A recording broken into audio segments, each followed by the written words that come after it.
भी कुछ नाराजगी के साथ कहा। वह कुतिया ललिता अपनी हद से आगे बढ़ गई। हमारे प्रमुख ने केवल न्याय की बात कही थी और उसने वास्तव में उन्हें सबके सामने मार डाला। मैंने कभी नहीं सोचा था कि यह कुतिया इतनी अहंकारी और अत्याचारी हो सकती है। महाकाल कबीले के प्रमुख कालकेय ने और भी अधिक घृणा के साथ कहा। चूंकि प्रमुख फणींद्र को ललिता ने मार दिया था, इसलिए वह महाकाल कबीले के महाएल्डर होने के नाते स्वाभाविक रूप से प्रमुख बन गए। हालांकि प्रमुख कालकेय लंबे समय से इस पद की लालसा रखते थे, लेकिन उन्हें इसे ग्रहण करने में कोई खुशी महसूस नहीं हुई, क्योंकि आज की घटनाएं उनके महाकाल कबीले के लिए बहुत बड़ा अपमान थी। यह तथ्य कि उनके कबीले के प्रमुख की सार्वजनिक रूप से हत्या कर दी गई थी, महाकाल कबीले के लिए एक अमिट कलंक था। इसलिए प्रमुख कालकेय अब ललिता के प्रति गहरी घृणा रखते थे। सौभाग्य से प्रमुख जटासुर आ गए और उन्होंने उस दुष्ट औरत को बर्खास्त कर दिया, ताकि अब वह हम पर हुक्म न चला सके। एक और छोटे कबीले के प्रमुख ने कुछ राहत के साथ कहा, बिल्कुल, अगर वे लोग हमारे कमांडर बने रहते तो कौन जाने वे क्या मुसीबत खड़ी कर देते। वह दुष्ट औरत शक्ति सिंधु महाद्वीप के खिलाफ बेकार थी, लेकिन वह हमसे निपटने में काफी माहिर थी। सौभाग्य से अब वह हमारी कमांडर नहीं रहेगी। छोटे कबीलों के अंधकार दानवों ने बड़ी राहत के साथ कहा, सज्जनों, क्या आपको लगता है कि उनके कमांडर बदलने के बाद हमारी स्थिति बदल जाएगी? जैसे ही छोटे कबीलों के अंधकार दानव खुशियां मना रहे थे, अचानक एक आवाज गूंज उठी। यह सुनकर सभी अंधकार दानव उस आवाज की ओर मुड़े। रौद्री, तुम्हारे कहने का क्या मतलब है? रुधिर कबीले के प्रमुख बर्बर ने उलझन भरे भाव से विराट के पुतले अवतार से पूछा। सोचकर देखो, सेनापति कर्ण किस तरह का इंसान है। उसे क्षत कबीले का सबसे उत्कृष्ट योद्धा कहा जाता है, लेकिन युद्ध के मैदान में उसका प्रदर्शन देखो। निरंकुश होने, लापरवाह होने और हमें नीचा दिखाने के अलावा वह और क्या कर सकता है? विराट के पुतले अवतार ने कहा। वह हारने के बाद अपनी जिम्मेदारी से भी भागता है और सारा दोष हम पर मढ़ देता है। प्रमुख कालकेय ने उपहास करते हुए कहा। प्रमुख कालकेय की बातें सुनकर विराट ने मन ही मन उनकी तारीफ की। वाह, वह सच में बहुत ही चतुर जवाब था। यहां तक कि उसे भी पहले यह एहसास नहीं हुआ था कि प्रमुख कालकेय वास्तव में काफी प्रतिभाशाली थे। रौद्री, तुम्हारा मतलब है? प्रमुख बर्बर ने झिझकते हुए पूछा। सेनापति कर्ण इस तरह का कचरा है और ललिता इस तरह की कचरा है। मेरी राय में क्षत कबीले के सभी उच्च स्तरीय एल्डर एक ही थाली के चट्टे बट्टे हैं, उनमें से कोई भी अच्छा इंसान नहीं है। विराट के पुतले अवतार ने कहा। सभी को उम्मीद है कि एक नया एल्डर हमारा नेतृत्व करने आएगा, जिससे हमारा जीवन थोड़ा बेहतर होगा, लेकिन मुझे डर है कि हमें सिर्फ निराशा ही हाथ लगेगी। मुझे लगता है कि रौद्री सही कह रही है। हमें उम्मीद है कि एक नया नेता हमारे जीवन को थोड़ा बेहतर बना देगा, लेकिन क्या होगा अगर क्षत कबीले का नया एल्डर ललिता से भी बदतर हो और हमारे प्रति और भी अधिक निर्दयी हो जाए? हमारी स्थिति शायद और भी खराब हो जाएगी। प्रमुख कालकेय ने तुरंत विराट के पुतले अवतार की बातों से सहमति जताते हुए कहा। ललिता द्वारा उनके महाकाल कबीले के प्रमुख को मारने के बाद वह पूरे क्षत कबीले से नफरत करते थे। अगर प्रमुख फणींद्र होते तो शक्ति सिंधु महाद्वीप के युद्ध के मैदान में मरना एक अलग बात होती। आखिरकार युद्ध के मैदान में मरने को अंधकार दानव वंश द्वारा एक नायक और एक सम्मान माना जाएगा। हालांकि उस दुष्ट औरत ललिता द्वारा सार्वजनिक रूप से मारा जाना उनके महाकाल कबीले पर एक अमिट कलंक बन गया। यह सिर्फ कुछ ऐसा नहीं था जिसे प्रमुख कालकेय बर्दाश्त नहीं कर सकते थे। महाकाल कबीले के हर सदस्य को यह अपमान असहनीय लगेगा। इसलिए इस समय जब भी उन्होंने क्षत कबीले का अपमान करने वाले शब्द सुने, प्रमुख कालकेय ने बिना किसी हिचकिचाहट के उन्हें दोहराया। विराट के पुतले अवतार और प्रमुख कालकेय के बीच की इस बातचीत ने तुरंत छोटे कबीलों के अंधकार दानवों के दिलों को, जो अभी अभी शांत हुए थे, फिर से धड़का दिया। क्योंकि विराट के पुतले अवतार और प्रमुख कालकेय ने जो कहा वह केवल खोखली डींगे नहीं थी, बल्कि कुछ ऐसा था जो वास्तव में हो सकता था। रौद्री, तुम क्या सुझाव देती हो कि हमें क्या करना चाहिए? रुधिर कबीले के प्रमुख बर्बर ने पूछा। हम, ये छोटे कबीले, शक्ति सिंधु महाद्वीप को जीतने के लिए यहाँ आए थे, न कि अपमानित होने के लिए, और क्षत कबीले के लिए तोप का चारा बनने के लिए तो बिल्कुल भी नहीं, विराट के पुतले अवतार ने कहा। इसके अलावा हम छोटे कबीले क्षत कबीले के जागीरदार नहीं हैं, तो हमें उनके आदेशों का पालन क्यों करना चाहिए? रौद्री सही कह रही है। प्रमुख कालकेय ने तुरंत ताली बजाकर प्रशंसा की। मैंने क्षत कबीले के क्रोध को बहुत सह लिया है। हम उनके गुलाम नहीं हैं, तो हमें उनके द्वारा आदेश क्यों दिए जाने चाहिए? मेरी राय में हमें बस अलग हो जाना चाहिए और स्वतंत्र हो जाना चाहिए। शानदार! विराट के पुतले अवतार ने भी प्रमुख कालकेय की तारीफ की। प्रमुख कालकेय ने कहा, महान लोग एक जैसा सोचते हैं। अगर हम क्षत कबीले के जागीरदार बन जाते हैं, तो न केवल हमें उनके आदेशों का पालन करना होगा, बल्कि अगले युद्ध में वे संभवतः हमें तोप के चारे के रूप में उपयोग करेंगे। हमें शक्ति सिंधु महाद्वीप के सबसे भयंकर हमले का सामना करने के लिए सबसे आगे रखेंगे। लेकिन एक बार जब वे वास्तव में शक्ति सिंधु महाद्वीप पर विजय प्राप्त कर लेंगे, तो क्षत कबीला संभवतः लाभ का सबसे बड़ा हिस्सा हड़प लेगा और हमारे लिए लगभग कुछ भी नहीं छोड़ेगा। इस तरह हम युद्ध में सबसे बड़ा बलिदान देंगे, लेकिन हमें सबसे कम मिलेगा। क्या यह वास्तव में इसके लायक है? विराट के पुतले अवतार को यह कहते सुन छोटे कबीलों के अंधकार दानव डगमगाने लगे। रौद्री सही कह रही है, हम इतने बड़े बेवकूफ नहीं बन सकते। अगर क्षत कबीले ने हम छोटे अंधकार दानव कबीलों का थोड़ा सा भी सम्मान किया होता, तो वह एक अलग बात होती। लेकिन मुख्य बात यह है कि हमने इतना बड़ा बलिदान दिया है और उन्हें हमारी कोई परवाह नहीं है। इसके लिए अपनी जान जोखिम में डालना उचित नहीं है। मैं रौद्री के दृष्टिकोण से सहमत हूं। चलिए अलग हो जाते हैं और स्वतंत्र हो जाते हैं। किसी के आदेशों को सुनने की कोई आवश्यकता नहीं है। हमें युद्ध के मैदान में तोप के चारे के रूप में उपयोग नहीं किया जाएगा और न ही हमें उस कमीने के रवैये को सहना पड़ेगा। क्या यह बहुत अच्छा नहीं है? अरे अरे, जरा ठहरिए। अगर आप इस कहानी को पूरा बिना कट और दमदार आवाज में सुनना चाहते हैं, तो अभी प्ले स्टोर पर जाएं, मिनी एफएम ऐप डाउनलोड करें और कहानी की दुनिया में खो जाएं, जहां हर एपिसोड में है सस्पेंस, रोमांच और पूरा मजा। पूरा अभी डाउनलोड करें और सुनने का मजा कई गुना बढ़ा दें। जैसे जैसे अधिक से अधिक लोगों ने अपनी बात रखी, वैसे वैसे अधिक से अधिक अंधकार दानवों ने विराट के पुतले अवतार के दृष्टिकोण का समर्थन किया। लेकिन रौद्री, हमारी सीमित ताकत के साथ क्या हम वास्तव में क्षत कबीले का मुकाबला कर सकते हैं? प्रमुख बर्बर ने झिझकते हुए पूछा। प्रमुख बर्बर, तुम किस बात से डरते हो? प्रमुख कालकेय ने तुरंत जवाब दिया। हमारे पास 1 करोड़ से अधिक दिव्य विकास लोक की सेना है, जबकि क्षत कबीले के पास 2 लाख से भी कम सेना है। इतनी छोटी सी सेना के साथ वे संभवतः हमारा क्या कर सकते हैं? इसके अलावा हमारे पास उनकी तुलना में कहीं अधिक महाविपत्ति लोक के विशेषज्ञ हैं। अगर वे हम पर हमला करने की हिम्मत करते हैं, तो हम आसानी से क्षत कबीले से मौत तक लड़ सकते हैं। मैं देखना चाहूंगा कि क्षत कबीला कितना शक्तिशाली है कि वे 2 लाख से भी कम दिव्य विकास लोक की सेना ले सकते हैं और फिर भी हमारी 1 करोड़ से अधिक सेना के खिलाफ लड़ सकते हैं। लेकिन हमें यह नहीं भूलना चाहिए। ललिता ने कहा था कि क्षत कबीला वर्तमान में 2 करोड़ दिव्य विकास लोक की सेना, 5000 प्रथम विपत्ति लोक के विशेषज्ञ, 1000 द्वितीय विपत्ति लोक के विशेषज्ञ, 300 तृतीय विपत्ति लोक के विशेषज्ञ और 100 चतुर्थ विपत्ति लोक के विशेषज्ञों को जुटा रहा है। अगर अभी उनके पास इतनी ही ताकत है, तो हम स्वाभाविक रूप से डरेंगे नहीं। लेकिन तब क्या होगा जब उनकी पूरी सेना आ जाएगी? तब हम उनका मुकाबला कैसे करेंगे? प्रमुख बर्बर ने कुछ चिंता के साथ कहा। प्रमुख बर्बर की बातें सुनकर अंधकार दानव फिर से चुप हो गए। स्पष्ट रूप से प्रमुख बर्बर की बातों ने उनकी दुखती रग पर हाथ रख दिया था और उन्हें वापस उनके होश में ला दिया था। वास्तव में वह कंटक महाद्वीप के 3 प्रमुख मध्यम आकार के कबीलों में से एक था और उनकी ताकत उनके छोटे कबीलों से कहीं अधिक थी। हम अगर क्षत कबीला अपनी मदद के लिए और सेना भेज सकता है तो हम क्यों नहीं भेज सकते? विराट के पुतले अवतार ने उपहास करते हुए कहा। सज्जनों, अब हमारे पास 80 से अधिक छोटे कबीलों का गठबंधन है। मुझे लगता है कि आप में से प्रत्येक के पास कई कबीले हैं जिनके साथ आपके अच्छे संबंध हैं। अगर हम इन 80 से अधिक कबीलों के गठबंधन के नाम पर अन्य छोटे कबीलों को निमंत्रण भेजते हैं तो मुझे विश्वास है कि वे हमारे साथ जुड़ने से इनकार नहीं करेंगे। एक बार जब हमारी ताकत मजबूत हो जाएगी तो मैं देखना चाहूंगा कि कंटक महाद्वीप पर हमें छूने की हिम्मत कौन करता है। 80 से अधिक छोटे कबीलों का गठबंधन पहले से ही एक बहुत बड़ी ताकत था। भले ही वे अभी कंटक महाद्वीप के 3 प्रमुख मध्यम आकार के कबीलों की तुलना नहीं कर सकते थे, फिर भी वे एक बहुत बड़ी ताकत थे। यह गठबंधन अन्य छोटे कबीलों के लिए अविश्वसनीय रूप से आकर्षक होगा। रौद्री सही कह रही है, प्रमुख कालकेय ने कहा। हमारे 80 छोटे कबीले क्षत कबीले का मुकाबला नहीं कर सकते, लेकिन क्या होगा अगर हम अपनी सेना को 180 या यहां तक कि 280 तक बढ़ा दें? निश्चित रूप से तब हम क्षत कबीले का मुकाबला कर सकते हैं। मुझे विश्वास नहीं होता। विराट के पुतले अवतार और प्रमुख कालकेय की बातें सुनकर सभी अंधकार दानव प्रलोभन में आ गए। इससे पहले उनके अपने छोटे कबीले क्षत कबीले जैसे विशाल कबीले के सामने कुछ भी नहीं थे। वे ऐसे विशाल कबीले के सामने केवल भय से ऊपर देख सकते थे। लेकिन अब विराट का पुतला अवतार उन्हें बता रहा था कि क्षत कबीले के समान स्तर पर खड़े होने का अवसर उनके सामने था, तो वे प्रलोभन में कैसे नहीं आते? यह समझा जाना चाहिए कि अंधकार दानव जाति सम्मान और प्रतिष्ठा को बहुत महत्व देती है। कभी कभी कई अंधकार दानव सम्मान के लिए अपनी जान जोखिम में डालने से भी नहीं कतराते थे। इसके अलावा विराट के पुतले अवतार ने जिस तरीके के बारे में बात की वह एक अप्राप्य सपना नहीं था, बल्कि सफलता की उच्च संभावना वाला तरीका था। सज्जनों, आप इस मामले के बारे में क्या सोचते हैं? अंधकार दानवों को चुप होते देख विराट के पुतले अवतार ने उनकी ओर देखा और हल्की मुस्कान के साथ पूछा, तुम सब किस बात की हिचकिचाहट में हो? क्या तुम सच में क्षत कबीले की सेना के आने तक इंतजार करना चाहते हो और फिर उनके सामने झुकना चाहते हो, गुलामों की तरह इस्तेमाल होना चाहते हो और छोटी छोटी बातों पर मारा जाना चाहते हो, या तुम युद्ध के मैदान में तोप के चारे के रूप में इस्तेमाल होने का इंतजार कर रहे हो? प्रमुख कालकेय शांत बैठे अंधकार दानवों पर चिल्लाया। प्रमुख कालकेय की बातें सुनकर अंधकार दानव चौंक गए। वास्तव में यह उनके लिए कोई छोटी बात नहीं थी। इसने निर्धारित किया कि क्या वे अपने स्वयं के जीवन और अपने कबीलों के भाग्य को नियंत्रित कर सकते हैं। अगर वे यहीं बैठे रहे और क्षत कबीले की सेना के आने का इंतजार करते रहे तो उनका भाग्य संभवतः प्रमुख फणींद्र या यहां तक कि प्रमुख हुताशन के तप्त बालू कबीले के समान होगा। प्रमुख फणींद्र को बिना किसी कारण के खुद ललिता ने मार दिया था। प्रमुख हुताशन पूरे तप्त बालू कबीले के साथ युद्ध के मैदान में तोप का चारा बन गए और लगभग पूरी तरह से नष्ट हो गए। तप्त बालू कबीले की सेना अब क्षत कबीले के हाथों में आ गई थी। अगर वे प्रमुख फणींद्र, प्रमुख हुताशन या तप्त बालू कबीले के नक्शेकदम पर नहीं चलना चाहते थे तो रौद्री के सुझाव का पालन करना निस्संदेह सबसे अच्छा तरीका था। इसलिए अंधकार दानवों ने बिना किसी झिझक के विराट के पुतले अवतार के सुझाव को अपनाने का फैसला किया। क्योंकि हर कोई इस प्रस्ताव से सहमत है तो हमारी आम सहमति को मजबूत करने के लिए हमारे गठबंधन को एक नेता चुनने की जरूरत है। आपको क्या लगता है कि इस गठबंधन का नेता बनने और सभी की सेवा करने के लिए कौन सबसे उपयुक्त है? विराट के पुतले अवतार ने अंधकार दानवों की ओर देखते हुए पूछा। और कौन? मुझे लगता है कि रौद्री, तुम इस गठबंधन के नेता बनने के लिए सबसे उपयुक्त हो। विराट के पुतले अवतार की बातें सुनने पर प्रमुख कालकेय ने तुरंत कहा। क्योंकि रौद्री उन सभी को क्षत कबीले के खिलाफ गठबंधन बनाने का नेतृत्व कर रही थी, यह उनके महाकाल कबीले का बदला लेने के समान था, इसलिए वह स्वाभाविक रूप से रौद्री का बिना शर्त समर्थन करेगा। बिल्कुल सही रौद्री, तुम्हें नेता होना चाहिए। रुधिर कबीले के प्रमुख बर्बर ने भी विराट के पुतले अवतार की ओर देखते हुए कहा।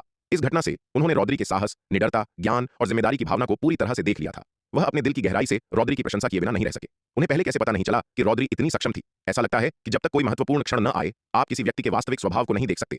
मैं रौद्री सीमित प्रतिभा और ज्ञान वाली हूं और मैं इतनी बड़ी जिम्मेदारी के योग्य नहीं हूं। आपको किसी अधिक सक्षम व्यक्ति को चुनना चाहिए। विराट के पुतले अवतार ने कठिनाई का दिखावा करते हुए कहा। आखिरकार गठबंधन बनाना कोई छोटी बात नहीं है। केवल कोई ऐसा व्यक्ति जिसके पास असाधारण ज्ञान, साहस, बुद्धिमत्ता और शक्ति हो वही हमें सफलता की ओर ले जा सकता है। ऐसी क्षमता और अंतर्दृष्टि के बिना समग्र स्थिति को नियंत्रित करना और हमारे गठबंधन को क्षत कबीले के दबाव का संयुक्त रूप से विरोध करने के लिए नेतृत्व करना असंभव है। हालांकि विराट मन ही मन खुश था, फिर भी उसे सतह पर मना करने का दिखावा करना पड़ा। अन्यथा ये अंधकार दानव गलती से यह मान लेंगे कि वह गठबंधन के नेता का पद लेना चाहता है। यही कारण है कि उसने यह सुझाव दिया था। सच तो यह है कि विराट को वास्तव में इस बात की कोई परवाह नहीं थी कि वह गठबंधन के नेता का पद संभालता है या नहीं। वह अंधकार दानव वंश का सच्चा सदस्य नहीं था और न ही उनके भीतर एक महान करियर स्थापित करने की उसकी कोई महत्वाकांक्षा थी। जब तक वह इस गठबंधन के गठन को सुगम बना सकता था और अंधकार दानव वंश को आंतरिक रूप से विभाजित और विघटित करने का लक्ष्य प्राप्त कर सकता था, तब तक यह पर्याप्त होगा। रौद्री, मना मत करो। यहाँ मौजूद सभी लोगों में तुम्हारे अलावा इस पद के लिए और कौन अधिक उपयुक्त है? प्रमुख कालकेय ने कहा। अगर कोई कहता है कि वे तुमसे अधिक योग्य हैं तो मैं कालकेय असहमत होने वाला पहला व्यक्ति हूंगा। कालकेय, तुम ऐसा नहीं कह सकते। विराट के पुतले अवतार ने गंभीरता से कहा। जब तक ये हमारे गठबंधन को लाभ पहुंचाता है इससे कोई फर्क नहीं पड़ता कि नेता का पद कौन संभालता है। हमारे गठबंधन के लिए सबसे महत्वपूर्ण बात एकता है। अन्यथा अगर आंतरिक कलह जारी रहती है तो हम केवल एक एक करके शिकार होने के लिए कमजोर हो जाएंगे। रौद्री, चूंकि तुमने ऐसा कहा है तो अब मना मत करो। प्रमुख बर्बर ने कहा। क्या तुम्हें लगता है कि यहाँ मौजूद कोई भी व्यक्ति हमें एकजुट करने और कबीलों को एक साथ लाने में तुमसे बेहतर है? बिल्कुल सही रौद्री, अब और मना मत करो, बस हमारे नेता का पद स्वीकार कर लो। रौद्री, हम अंततः एक आम सहमति पर पहुंच गए हैं। तुम इसे और विभाजन का कारण नहीं बनने दोगी। तुमने खुद ही कहा था एकता अब हमारी सर्वोच्च प्राथमिकता है। एकता के लिए भी तुम्हें नेता का पद स्वीकार कर लेना चाहिए। बिल्कुल, अगर तुम मना करती रहोगी तो तुम केवल सभी को निराश ही करोगी। छोटे कबीलों के अंधकार दानवों ने एक स्वर में कहा। वे सर्वसम्मति से इस बात पर सहमत हुए कि रौद्री को उनका नेता होना चाहिए। आखिरकार इस घटना के दौरान रौद्री का साहस, बुद्धिमत्ता और जिम्मेदारी की भावना सभी के सामने स्पष्ट थी। जब ललिता ने सार्वजनिक रूप से प्रमुख फणींद्र को मार डाला तो सभी अंधकार दानव उसके कार्यों से स्तब्ध रह गए। उस समय केवल रौद्री ने ही उसे फटकारने की हिम्मत की। इसी तरह जब प्रमुख जटासुर का दिव्य चेतना अवतार उतरा तो सभी अंधकार दानव उनके नाम से घबरा गए। फिर से केवल रौद्री ने ही प्रमुख जटासुर के दिव्य चेतना अवतार का सीधे सामना करने का साहस किया। इस पर विचार करें, रौद्री के अलावा कौन प्रमुख जटासुर जैसी शक्तिशाली हस्ती के सामने शांत और स्थिर रह सकता था? केवल इसी से रौद्री का साहस और जिम्मेदारी की भावना बेजोड़ थी। इसके अलावा रौद्री विनम्र और मिलनसार थी। उसके नेता होने से इन छोटे अंधकार दानव कबीलों को अत्याचार या अपमानित होने की चिंता नहीं करनी पड़ेगी। चूंकि यह सभी की ओर से इतना अच्छा प्रस्ताव है तो मेरे पास इस भूमिका को अनिच्छा से स्वीकार करने के अलावा कोई विकल्प नहीं है।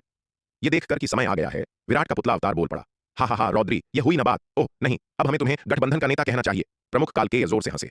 रौद्री, तुम्हारे गठबंधन के नेता होने से हर कोई निश्चिंत हो सकता है। प्रमुख बर्बर ने भी मुस्कुराते हुए कहा। गठबंधन के नेता, हमें अब से आपके निरंतर समर्थन की आवश्यकता होगी। गठबंधन के नेता, हमारा कबीला अब से आपके नक्शेकदम पर चलेगा। विराट के पुतले अवतार को सहमत होते देख छोटे कबीलों के अंधकार दानवों ने बहुत खुशी के साथ बात की। निश्चिंत रहें सभी लोग, विराट के पुतले अवतार ने गंभीरता से कहा।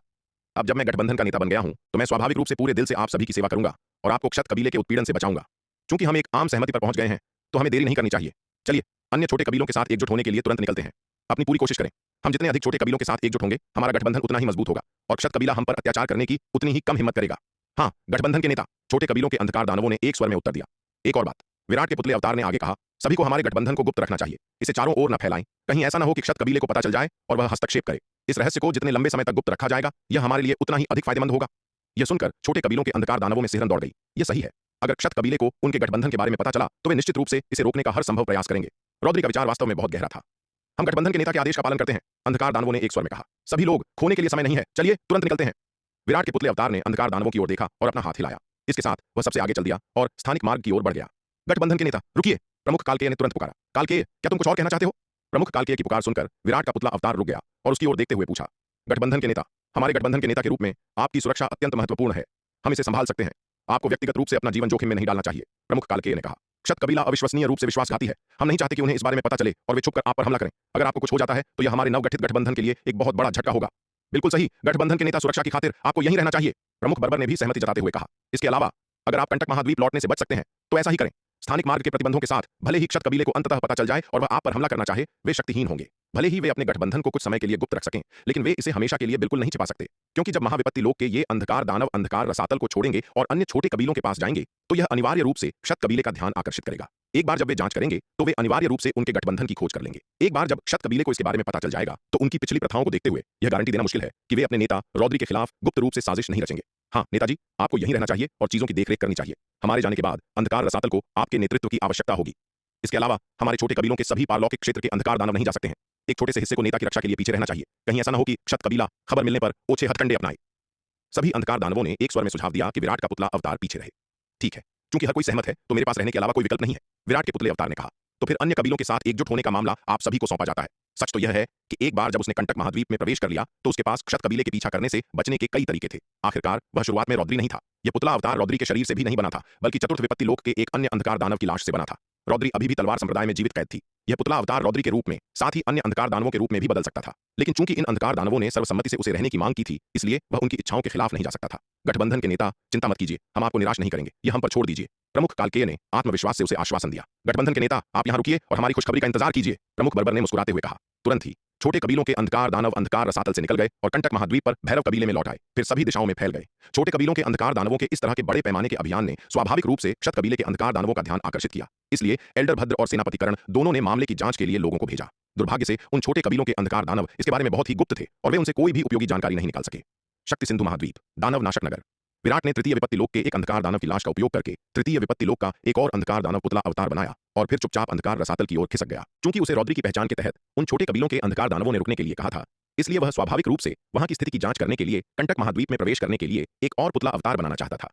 अब चतुर्थ विपत्ति लोक के अंधकार दानव पुतले अवतार रौद्री के समर्थन से इस तृतीय विपत्ति लोक के अंधकार दानव पुतले अवतार के लिए अंधकार रसातल में घुसपैठ करना बहुत आसान हो जाएगा। उसके चतुर्थ विपत्ति लोक के अंधकार दानव पुतले अवतार रौद्री ने उससे कुछ बार पूछताछ करने का नाटक किया और फिर तृतीय विपत्ति लोक के अंधकार दानव पुतले अवतार को अंदर जाने देने से पहले जांच करने का नाटक किया। अंधकार रसातल में प्रवेश करने के बाद तृतीय विपत्ति लोक के अंधकार दानव पुतले अवतार ने तुरंत स्थानिक मार्ग के माध्यम से कंटक महाद्वीप की यात्रा की।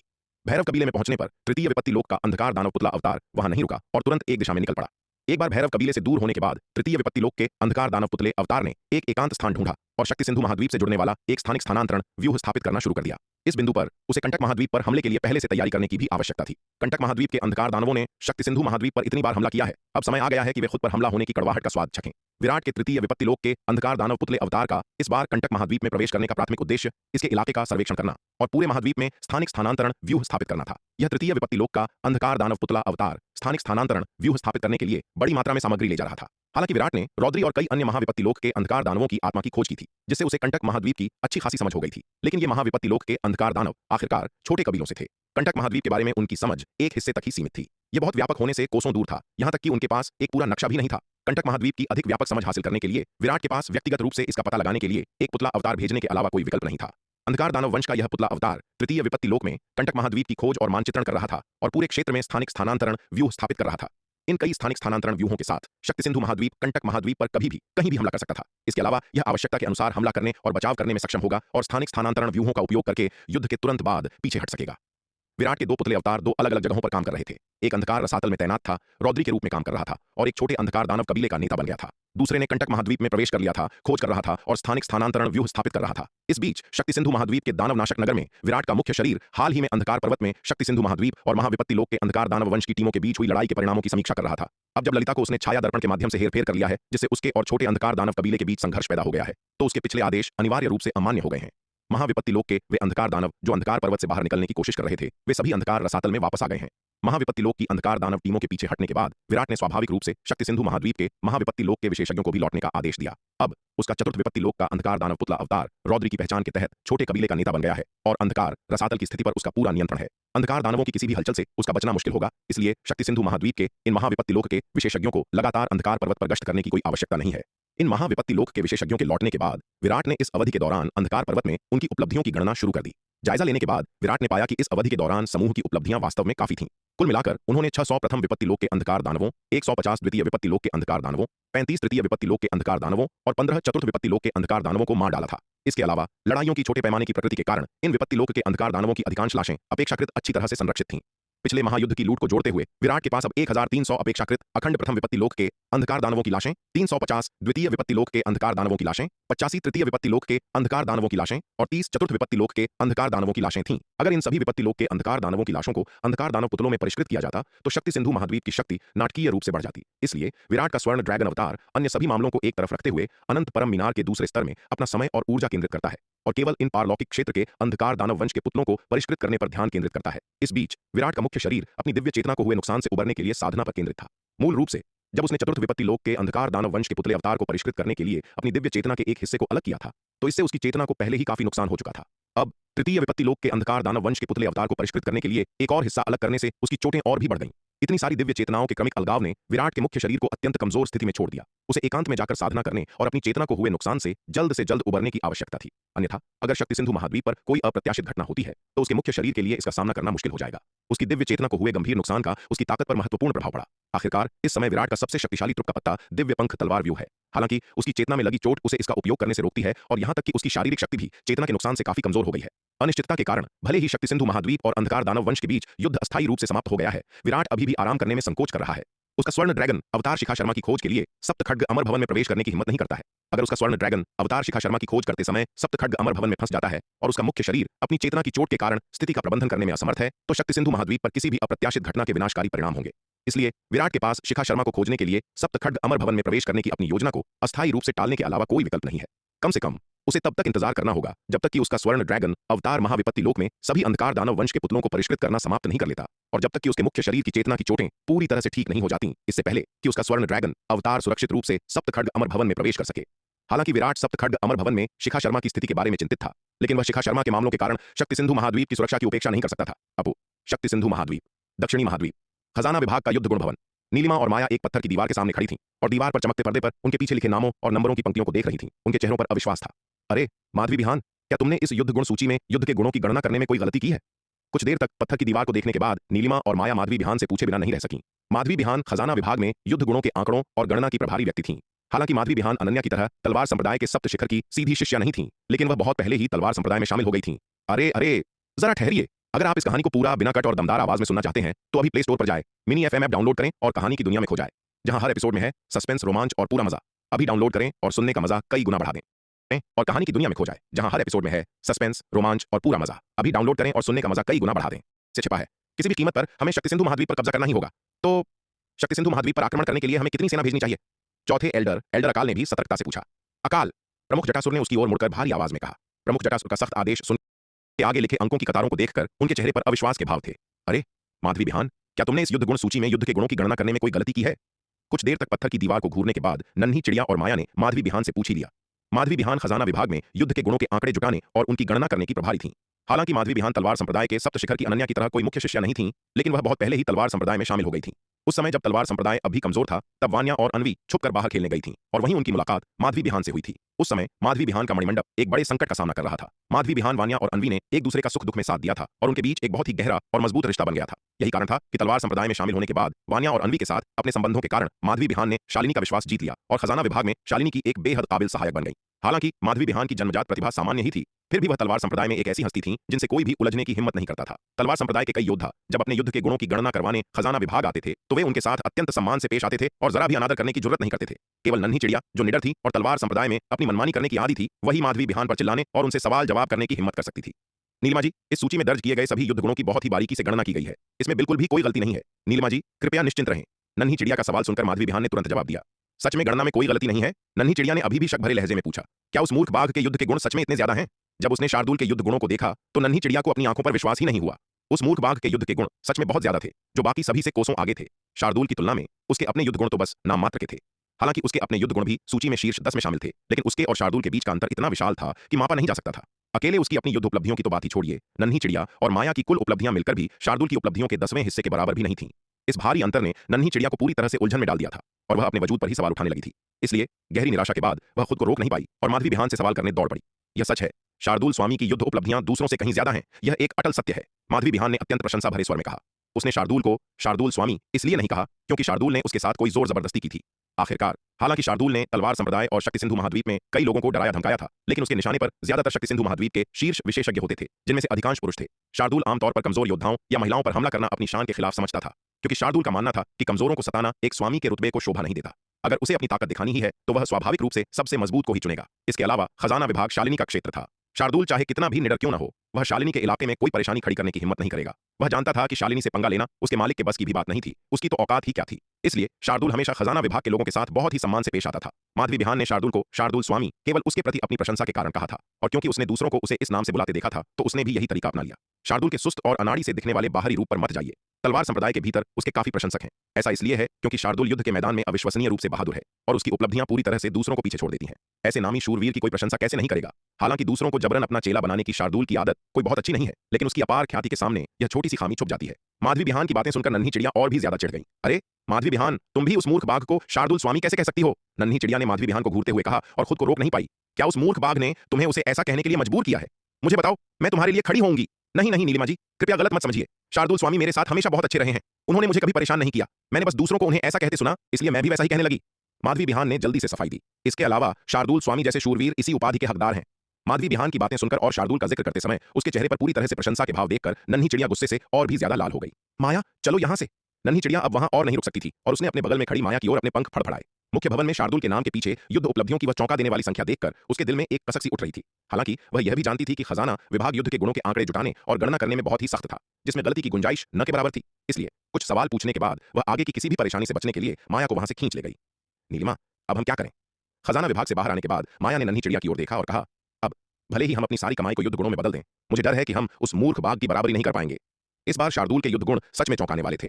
भले ही वे अपने नीलिमाया मंडप की सारी कमाई को युद्ध गुणों में जोड़ भी दें, फिर भी उनके कुल गुण शार्दुल की तुलना में बहुत कम ही रहेंगे। इस बात ने माया को थोड़ा निराश कर दिया। उन्होंने इतने लंबे समय तक योजना बनाई थी, इतना पैसा कमाने के लिए कड़ी मेहनत की थी, केवल यह देखने के लिए कि युद्ध के गुणों में बदलने के बाद भी उनकी कमाई शार्दुल की बराबरी नहीं कर सकती। इस बात ने माया को भीतर तक हताश कर दिया था। वह मूर्ख बाघ सच में बहुत ताकतवर था, उसे पीछे छोड़ना हद से ज्यादा मुश्किल था। माया, निराश मत हो। नन्ही चिड़िया ने अपने पंख फड़फड़ाए और कहा, हमारी युद्ध उपलब्धियों को उस मूर्ख बाघ ने पीछे छोड़ दिया है, लेकिन ऐसा केवल इसलिए हुआ क्योंकि हम युद्ध में भाग लेने के लिए वापस आ गए और पूर्वी नक्षत्र महाद्वीप पर पैसा कमाना जारी नहीं रखा। पूर्वी नक्षत्र महाद्वीप बहुत बड़ा है। जब तक हम नीलिमाया मंडप के व्यापार का विस्तार करेंगे, हम निश्चित रूप से बहुत सारी दौलत कमा लेंगे। मैं यह मानने से इनकार करती हूं कि एक बार पूर्वी नक्षत्र महाद्वीप पर नीलिमाया मंडप का विस्तार हो जाने के बाद हम जो पैसा कमाएंगे वह उस मूर्ख बाघ की युद्ध उपलब्धियों की बराबरी भी नहीं कर पाएगा। नीलिमा, क्या तुम वापस पूर्वी नक्षत्र महाद्वीप जाने की योजना बना रही हो? माया ने नन्ही चिड़िया की ओर देखते हुए पूछा। बिल्कुल सही। नन्ही चिड़िया ने सिर हिलाया और कहा, अब जब अंधकार दानव वंश के साथ महायुद्ध समाप्त हो गया है, तो हमारे पास शक्ति सिंधु महाद्वीप पर करने के लिए ज्यादा कुछ नहीं है। इसलिए हमें इस अवसर का लाभ उठाकर पूर्वी नक्षत्र महाद्वीप जाना चाहिए और अपने नीलिमाया मंडप का ठीक से विस्तार करना चाहिए, वरना जब अगला महायुद्ध छिड़ेगा तो हमारे पास फिर से नीलिमाया मंडप के मामलों को देखने का समय नहीं होगा। इस बार खजाना विभाग में शार्दुल की विशाल उपलब्धियों को देखने के बाद नन्ही चिड़िया को एक गहरी प्रेरणा मिली थी। जब से उसने विराट का अनुसरण करना शुरू किया था, वह खुद को बेहतर साबित करने की चाह में लगातार शार्दुल से बहस करती रहती थी। पहले वह कभी कभी अपनी ताकत के दम पर शार्दुल को पछाड़ दिया करती थी। हालांकि जैसे जैसे समय बीता, शार्दुल की हर चीज को निगल कर बढ़ने की कला ने उसे बहुत आगे कर दिया। पूरे तलवार संप्रदाय में विराट को छोड़कर कोई भी अन्य व्यक्ति शार्दूल की साधना की गति का मुकाबला नहीं कर सकता था, और चूंकि वह खुद साधना में बहुत ज्यादा ध्यान नहीं लगाती थी, इसलिए उसके लिए शार्दूल की बराबरी करना और भी ज्यादा मुश्किल हो गया था। यह महसूस करते हुए कि अब केवल ताकत के जरिए शार्दूल को पीछे छोड़ना मुमकिन नहीं है, नन्ही चिड़िया को कोई दूसरा रास्ता खोजना ही था। वह कभी भी आसानी से अपनी हार नहीं मानने वाली थी, और युद्ध की उपलब्धियों में शार्दूल को हराने के लिए धन कमाने का रास्ता नन्ही चिड़िया को एक नई उम्मीद दे रहा था। फैसला करने के बाद नन्ही चिड़िया ने तुरंत माया को निर्देश दिया कि वह खजाना विभाग के संसाधन विनिमय कक्ष में जाए और अनन्या से मिले। वहां उन्होंने श्वेत हिम महाद्वीप और पूर्वी नक्षत्र महाद्वीप पर कमाए गए अपने सभी आध्यात्मिक पत्थरों को विभिन्न संसाधनों में बदल दिया। संसाधनों का आदान प्रदान करने के बाद वे दोनों चुपके से उत्तरी महाद्वीप की ओर भाग गईं और वहां स्थापित स्थानिक स्थानांतरण व्यूह का उपयोग करके पूर्वी नक्षत्र महाद्वीप की यात्रा की। खजाना विभाग के मुख्य भवन में शालिनी जन्मजात आध्यात्मिक पत्थरों की इतनी भारी मात्रा को देखकर एक बार फिर खामोश रह गई।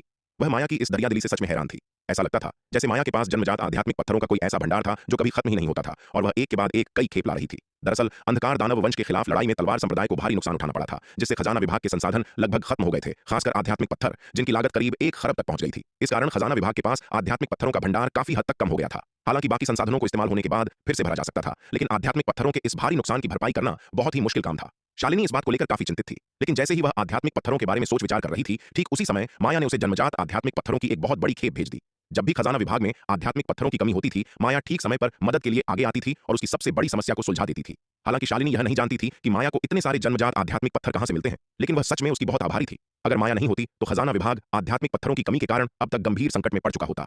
शक्ति सिंधु महाद्वीप अंधकार रसातल में जब से पारलौकिक क्षेत्र के अंधकार दानव वंश के वे छोटे कबीले कंटक महाद्वीप के विभिन्न हिस्सों में अन्य छोटे कबीलों के साथ गठबंधन करने के लिए अंधकार रसातल से निकले थे, तब से विराट का पुतला अवतार उनकी प्रगति पर कड़ी नजर रखे हुए था। वह पारलौकिक क्षेत्र के अंधकार दानव वंश के उन छोटे कबीलों के साथ लगातार संपर्क में था और पूरी स्थिति से वाकिफ था। हालांकि विराट का पुतला अवतार भैरव कबीले में स्थानिक मार्ग से शायद ही कभी वापस लौटता था, लेकिन उसके अधीन इतने सारे शक्तिशाली अंधकार दानवों के होने के कारण छोटे कबीलों में महाविपत्ति लोक के अंधकार दानवों से संपर्क करना कोई मुश्किल काम नहीं था।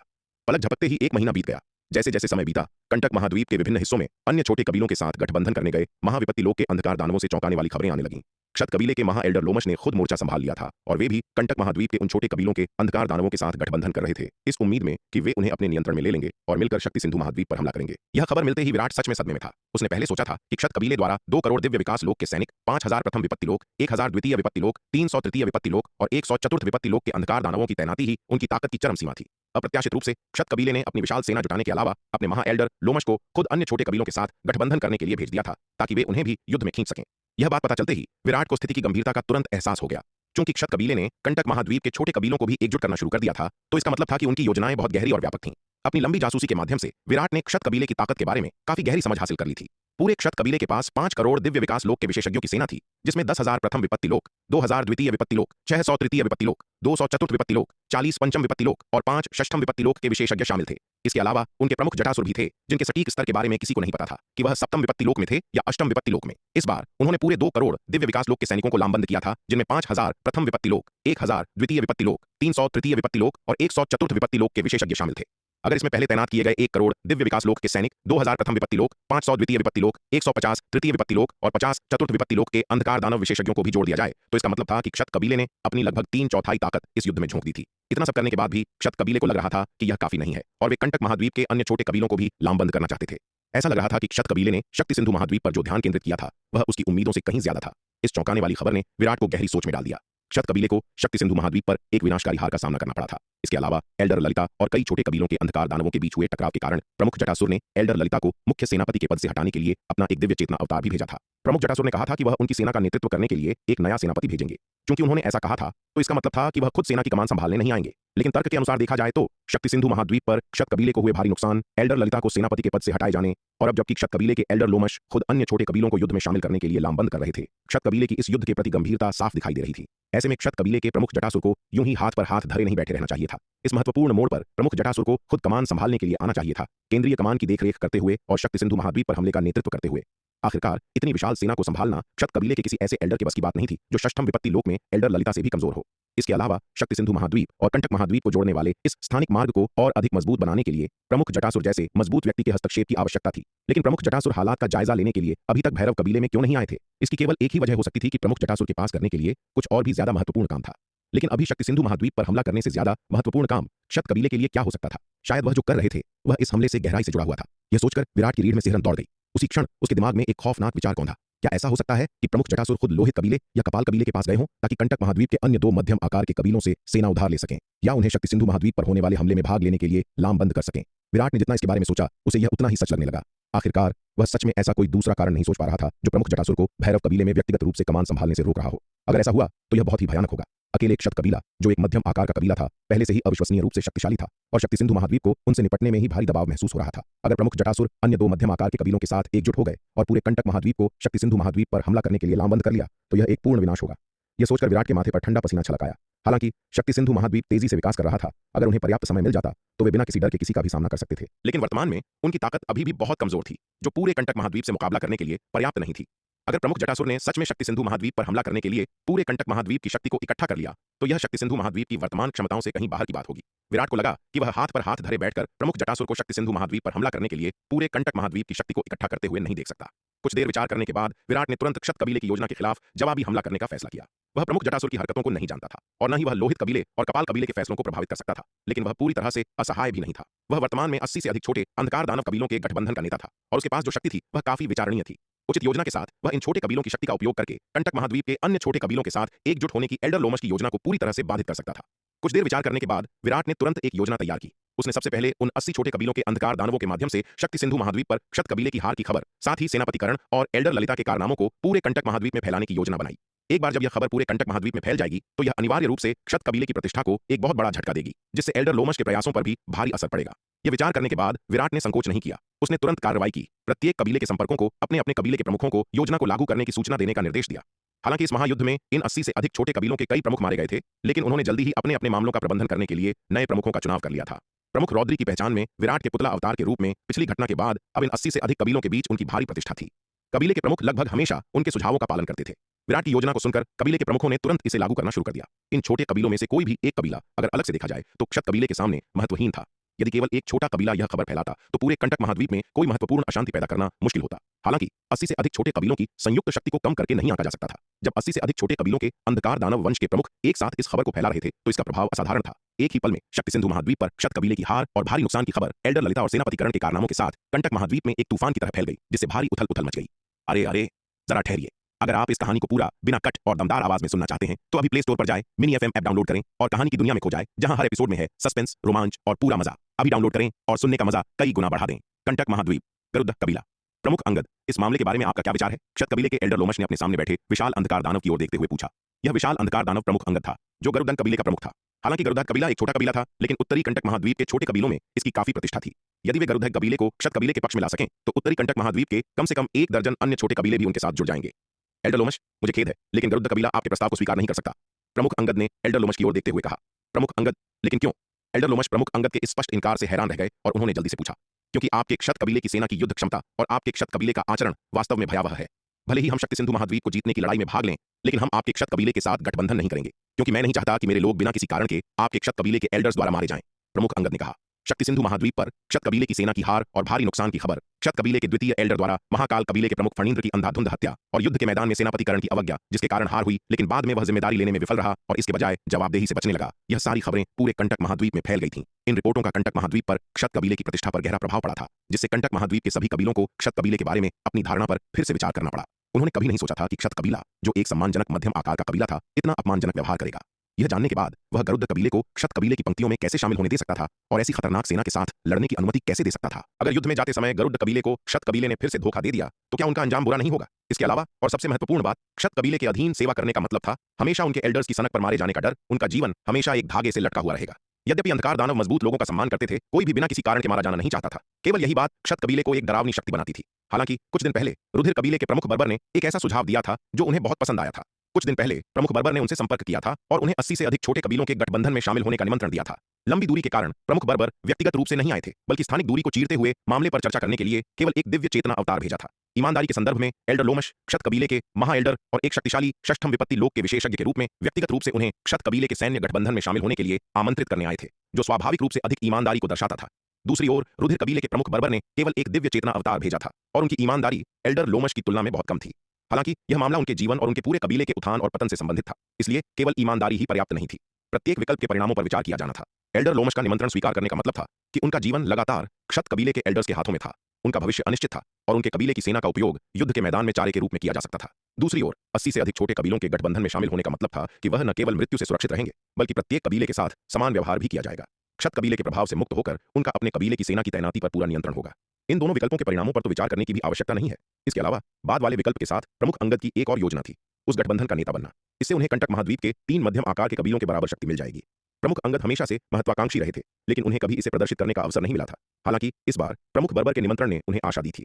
कहा जाता है कि उस गठबंधन के वर्तमान नेता नव सरोवर कबीले के प्रमुख रौद्री हैं, जो मात्र चतुर्थ विपत्ति लोक के एक अंधकार दानव हैं। ताकत के मामले में गरुड़दीज कबीला नव सरोवर कबीले से कहीं बेहतर है। इसके अलावा प्रमुख अंगद की अपनी साधना और ताकत भी प्रमुख रौद्री की तुलना में बहुत अधिक है। प्रमुख रौद्री केवल चतुर्थ विपत्ति लोक के अंधकार दानव हैं, जबकि वह पंचम विपत्ति लोक के शिखर पर है, षष्ठम विपत्ति लोक में प्रवेश करने से केवल एक कदम दूर। प्रमुख अंगद को विश्वास है कि गठबंधन में शामिल होने के बाद वह प्रमुख रौद्री से नेता का पद छीन सकते हैं। इसलिए इन सभी विचारों के आधार पर प्रमुख अंगद ने बिना किसी झिझक के एल्डर लोमश के निमंत्रण को अस्वीकार कर दिया। प्रमुख अंगद की बातें सुनकर एल्डर लोमश का चेहरा बेहद बदसूरत हो गया। प्रमुख अंगद, आपने यह अफवाह कहां से सुनी? हमारा क्षत कबीला ऐसा कभी नहीं करेगा। एल्डर लोमश अपनी बात पर अड़े रहना चाहते थे। एल्डर लोमश, आपको और कुछ कहने की आवश्यकता नहीं है। हमारा गरुड़ध्वज कबीला आपके क्षत कबीले का निमंत्रण स्वीकार नहीं करेगा। अब शक्ति सिंधु महाद्वीप पर आपके क्षत कबीले के कारनामों की खबर पूरे कंटक महाद्वीप में फैल गई है। अगर एक या दो कबीले यह बात कहते तो इसे अफवाह माना जा सकता था, लेकिन 80 से अधिक कबीले यही बात कह रहे हैं, और ये 80 से अधिक कबीले वे हैं जिन्होंने शक्ति सिंधु महाद्वीप पर हमले में भाग लिया था। क्या ये 80 से अधिक कबीले जानबूझकर आपके क्षत कबीले को बदनाम कर रहे हैं? प्रमुख अंगद ने अपना हाथ हिलाते हुए कहा।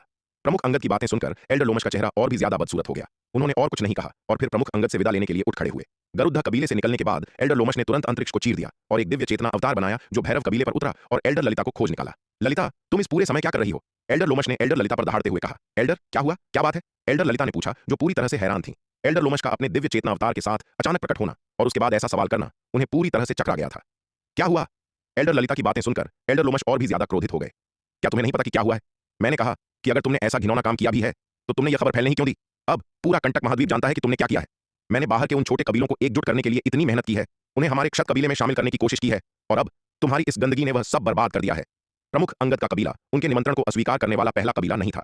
प्रमुख अंगद के गरुड़ कबीले को मिलाकर यह तीसरी बार था जब उन्हें अस्वीकार किया गया था, और इन कबीलों ने उन्हें जो कारण बताया था वह हमेशा क्षत कबीले के बारे में सुनी गई अफवाहों के कारण था। इससे पहले उन छोटे कबीलों को एकजुट करने के उनके प्रयास हमेशा सुचारू रूप से चले थे। आखिरकार उनके लिए क्षत कबीले के महा एल्डर का व्यक्तिगत रूप से इन छोटे कबीलों को शक्ति सिंधु महाद्वीप के खिलाफ लड़ने के लिए अपनी श्रेणी में शामिल होने के लिए आमंत्रित करना उनके लिए एक बड़ा सम्मान था, और स्वाभाविक रूप से उनके पास इनकार करने का कोई कारण नहीं था। लेकिन जब से क्षत कबीले के बारे में अफवाहें फैली थीं, उन्हें न केवल बार बार अस्वीकृति का सामना करना पड़ा था, बल्कि कई छोटे कबीले जो पहले उनके निमंत्रण को स्वीकार कर चुके थे अब पीछे हट गए थे।